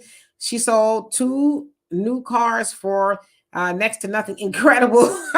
Yeah, unfortunately, sometimes the older generation can spoil the children. Um, but I always say, for my daughter, if I close my eyes, she gonna know how to get on with life. It's just that way. She's not gonna be here. I'm not saying this about you, common man, but she's not gonna be here. We're trying to figure out, wonder how to, what to do next. Yeah, my daughter, I sometimes tell her she act like my mama, but she's very well equipped to survive and take care of herself. Very savvy individual. Thanks to her mama and her daddy, her grandfather, parents too, and aunties and uncles. All right, so let's see. No reparation, no vote says, why would I leave that land we built? Possession 9/10 of the law. Yeah, there's a lot of people who just feel that way. And thank you, Trish. Thank you. And Beverly says, unfortunately, the colonizers of other races are in Africa too. Can't get away from them. Yeah, they starting to take over there. Asians too. They planting roots on the continent as well. Michael says, Black people who move to the African continent are doing very well financially, mentally, and physically. They are living longer than Black people in America and other Western countries. That is probably true. I've gone to the motherland, to South Africa and the Seychelles, and it was just a different environment altogether. And I will say that all African people do not feel the way some of them feel about us here. Over there, it was very lovely, never had any issues or problems, very loving people, all of that. So, yeah. Jay says, my dad is from Nigeria. Okay. And Michael, that is not true. And I've asked you once or twice to stop spreading that. That is not true. And I'm not even sure where you're getting that from, but that's not true.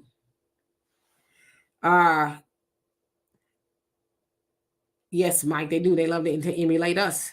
Let's see. Common man says, my daughter never had to struggle, only had to find that rule as a child. When they grow older, like people on welfare, so to speak, didn't realize what we were doing. Yeah, but it's not too late.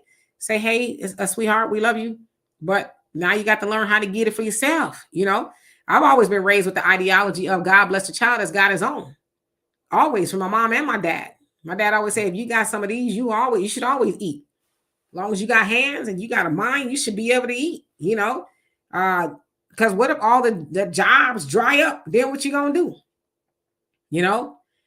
See, that's the problem. The real problem is we don't teach our children how to hustle. I'm not talking about nothing negative. I'm saying like how to go get it. Like, what would you do if I couldn't do anything? If I didn't have any money or whatever, what would you do? How would you go get it? Are you gonna sit up there and wither to death with me? No, I need you to be able to figure it out. Because in a lot of other communities, the children work and and take care of the family and all that. I'm not saying it's right or it's wrong, but I'm saying they know how to do that. You know what I'm saying? So we need to equip our children and I have this conversation with my niece, with my 8-year-old nephew. I tell her, I said, there's things that he should be doing now, as an 8-year-old. Because when I was 10, I was watching my little brother. He was a newborn. Me and my siblings were watching him, like full on watching him. It wasn't just on my mom took a shower or whatever the case is, or my dad was doing something else. We were watching him. So, we have to start teaching our children the necessary skills of survival, because common man, I know you'll be here till you're 1,000, but you ain't going to be here forever. Then what? So David says, what do you think them folks are, he said, why they invented sunscreen, right? They want to be look like us, but it's like hamburger to a grill.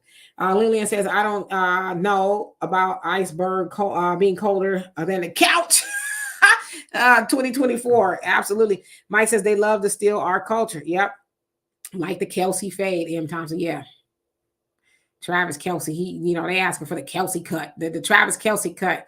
Like, where he get that from? Us? And it was a sister, from what I understand, that gave him the swag he got. See, that's the other thing. We need to gatekeep the culture. Stop giving the swag away. How y'all think the Kardashians, where they at? They got it from brothers. brothers gave them the blueprint, and now they billionaires, you know. So yeah, you say you love Malcolm X. So then Jay, so then I think you know where I'm going with that. Are you sure about that? Are you sure Malcolm X never degraded black women? Are you sure about that? When you say never, ever, listen, because I want. But Malcolm never degraded black women. Ever. Are you sure about that? I just want to make sure you're sure. He says, I'm writing and teaching Malcolm right now. Malcolm never demeaned his own women. I am not a Christian. I find that religion repulsive. And if you study Malcolm, you might want to go back a little bit, just a little bit, do some more research. It ain't that hard to find. Hell, you can watch Spike Lee's movie. And some people have issues with that. You can even read the autobiography of Malcolm X, which some people have a problem with that too. But I think you will find in those two sources alone that Malcolm did a little bit of degrading of black women. I'm just saying. Okay. I'm gonna skip on down. Comment says, how many kids would you love to have? How many kids would love to have their parents buy them a new car, let alone 2 new cars, not realizing they think they deserve it? Not that it was a gift, but you live and learn. Yeah, you know. My mom bought me my first new car. I mean, first used car. My bad.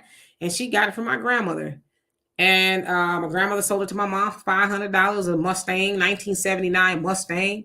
She gave it to me, and I rode that sucker till the wheels fell off. And my mom has never bought me another car since. Every car that I got after that, I bought it. So, but she damn sure wasn't gonna get me no new car. That's for sure. But I appreciate it, and I learned a lot on how to, you know, take care of my car and all of that. She helped me. I don't think there's nothing wrong with helping your children, but you're not gonna help them to a fault. As my dad always says, I'm not gonna help you do nothing. You need to be productive if I'm gonna help you. And he say that to this day. Let's see here. I'm just reading comments, Jay.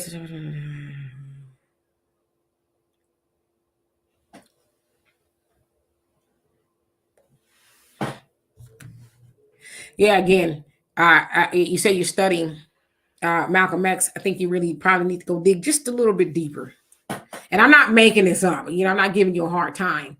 But I often hear people say they refuse to forgive this black person or that black person because they did A, B, C, and D. But it's like the people that y'all, you know, Malcolm X's the day that he was, you know, murdered was a couple days ago. And people run around. And I always say, and I never post about Malcolm. It's rare that I do because I don't want to be amongst the people who talk Malcolm but don't walk Malcolm. If you really studied Malcolm, you would know that he did degrade black women to some degree when he was Malcolm Little. But out of that became Malcolm X. Because as they say, when you know better, you do better. When you don't have all the information to plug it in and the knowledge and stuff, you operate in certain ways that are not good. But when you get information and you become at an age of knowing, then you operate differently. But that's okay. Everybody has to start from somewhere. We have bumps and bruises along the way, but we learn how to be better humans. That's the name of the game. We're always trying to be better, evolving until we die. But yes, it's true. Jay, Alonzo, how you doing? Good evening. And I love you being here. Let's see here. You say I teach Malcolm's idea. Spike Lee's movie is not real. I know that, but I'm saying you can start there. You can start there, and you will see some degradation of black women. I'm just saying. So, Alonzo says, as a member of the Nation of Islam, learn better than abuse black women. And y'all know. And even Malcolm said, and when he got into the nation, he says we will over our woman. But he wasn't thinking like that before he got in the nation because he got more information. He learned, you know, from that of the Honorable Elijah Muhammad via the Nation of Islam. That's how it's supposed to work. When you learn, you do better. I said Malcolm Little. See, you getting crossed up. I said Malcolm Little. Mike says always and never are two words you should always remember never to use. Wendell Johnson. Yep. When you deal in the absolutes, you're going to come up short.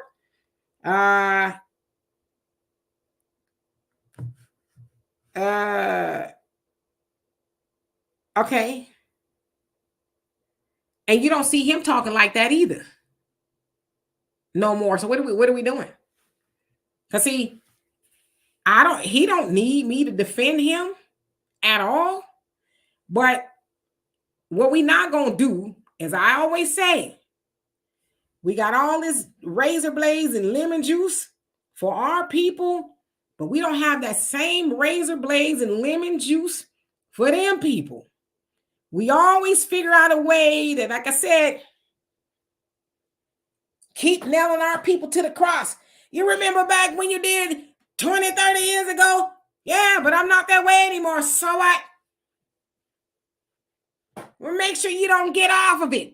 But God damn it, if we find out the crosses that you jumped your ass up off of, would you want us to nail you to it? See, that's the problem. The problem with the internet is people like myself and others, we're very vulnerable because we speak a lot and we say a lot of things, but there's a lot of people who don't. So the exposure level for you is a lot less than it is for us.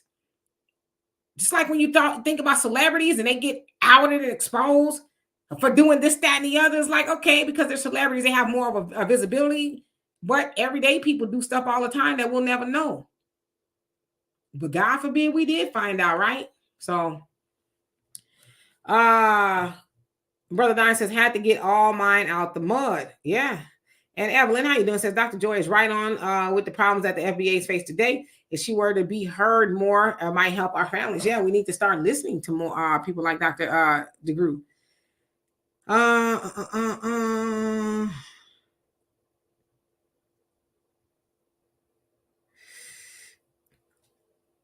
They said, I teach Malcolm. You need to go back to the books. You might teach Malcolm X, but with Malcolm X, yeah, LGSC, are you studying Detroit Red? Are you studying Malcolm Little? You might be studying Malcolm X, but you can't study Malcolm X unless you're studying Malcolm Little too. Those indeed are two different people. So when you say never, that's why I'm telling you, be sure, because if you're teaching Malcolm X, you ain't teaching it, you ain't telling the full story, and your students might be getting deprived of you not telling the full story because you are not abreast of the full story. That's all I'm saying. If you respectfully. Malcolm X was murdered February 21st, 1965. I'm not going to tell you. You go look it up. You study him. You go do the work. And trust me, I love Malcolm X, the idea and who he was and all of that. So I'm not saying nothing disrespectful about Malcolm, but when you say he never did that, it's a lie. And a lot of times we get enamored with people to the point of we can't tell the truth, because you think about Malcolm X now. Malcolm X now wasn't being celebrated. He was considered public enemy number one at one point in time. Now you can walk your ass in Target and get a t-shirt with his face on it. Malcolm X this, Malcolm X that, and that's the colonizers doing that. You know why? Because they know Malcolm ain't a threat no more. He still should be, because they know Black people gonna talk and not walk. So what I'm saying is you might need to go back just a little bit more and learn about Malcolm Little. Detroit Red is all I'm saying.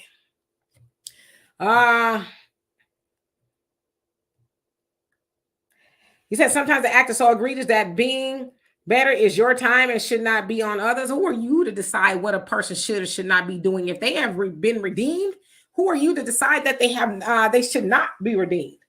See, thank God it ain't up to humans or anybody else to decide what a person's redeemed.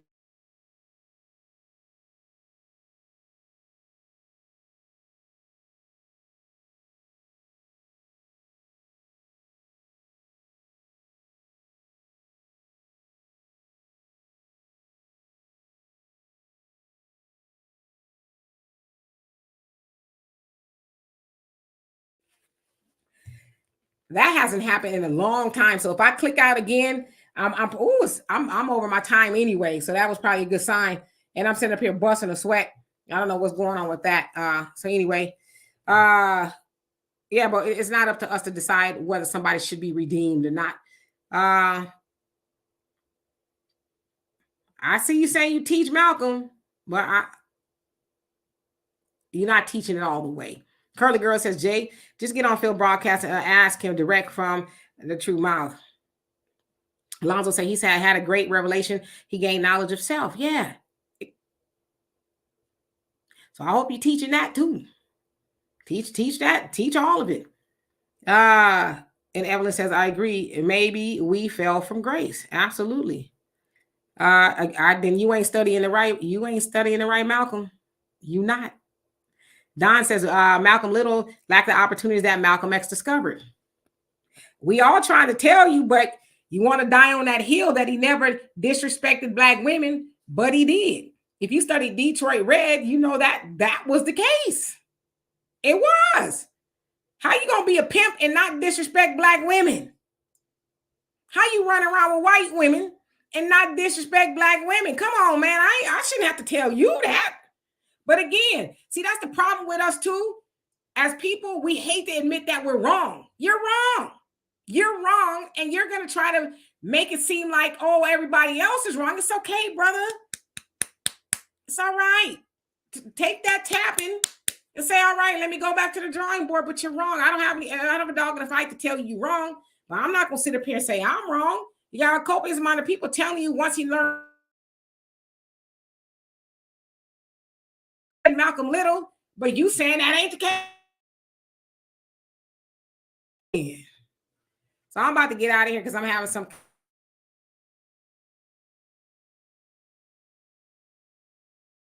Yeah, I mean, y'all know we don't do that here. We just don't. That's a no-no over here. Lillian says, when Black folks have a business but doesn't look good as white folks, I just tell my son Black folks we're working on that part. I'm just saying, and Dre G, how you doing? He says Malcolm X is always going to be the man, always and forever, ever, and until we leave up out of here, right? And then some. And the comment says, thank you, Demetra. I was going to say that Malcolm X was murdered. He didn't die. Yeah, but we need to teach Malcolm right. All right. So anyway, I'm about to get out of here because y'all know my thing be acting up, and that hadn't done that in a long time. Thunder says there are different levels of pimping. There's a smooth pimp, and then you have a gorilla pimping, and you have stomp down pimping. Yes, which, believe it or not, I have studied pimping. Don't ask me why. I just find it interesting. Troy says that movie left that part out. They made him a simple number runner. But if you read the book and you study other aspects outside of Hollywood, I mean, even the autobiography of Malcolm X, you know, it said it was written by Alex Haley. Alex Haley was very suspect as well. You know, he was sued for plagiarism for Roots. A white man actually wrote that book, and a white man sued him and won. Alex Haley had some dealings with the government, so some people are suspicious of some of the stories that he told in general. But then, you know, it's a whole nother subject. Alonzo says, yeah, Demetri, you're absolutely correct. I remember when some of the old Black men was talking about King in real time. It wasn't all good. Believe me, some was terrified for his soft stance. Yeah.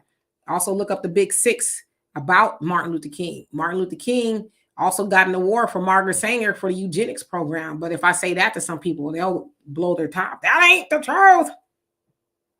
Yeah, I'm freezing. I was freezing up, but I'm gonna get out of here. A capital P on both ends. Jay says his credibility is gone for me. You can rock with him. I cannot. Well, as my mom used to say, God rest her soul. One monkey don't stop no show. It's the way it is. One thing I learned at the 52 years of age, what you think about me don't put food on my table. What you think about him that he ain't gonna stop him from doing what he's doing. That's you that's harboring that hate, not him.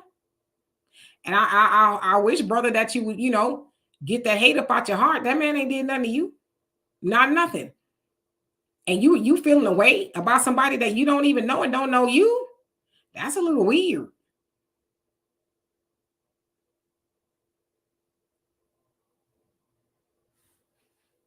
It's a little weird. Because at this big old age, and you said you graduated in the 80s, 90s, you know, we shouldn't be thinking, we shouldn't be so focused on what another man is doing. You know? But maybe that's just me.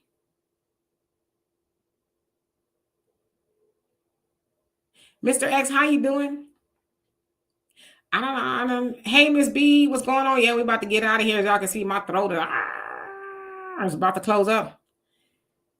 I mean, who are you? Well, indefensible to who? To who? Who is it indefensible to?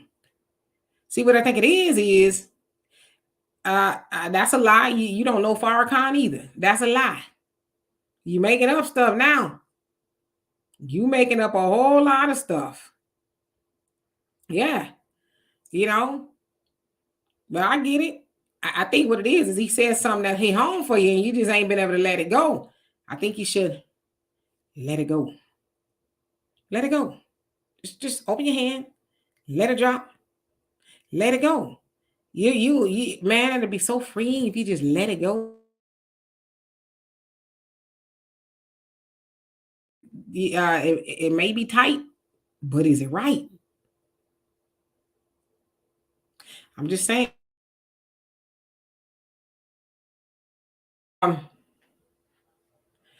Again, you making up stuff. You making up stuff. You forgot the part where Farrakhan said we should deal with our people in love. You forgot that, but you on here acting real hateful. So you might want to get back in the books.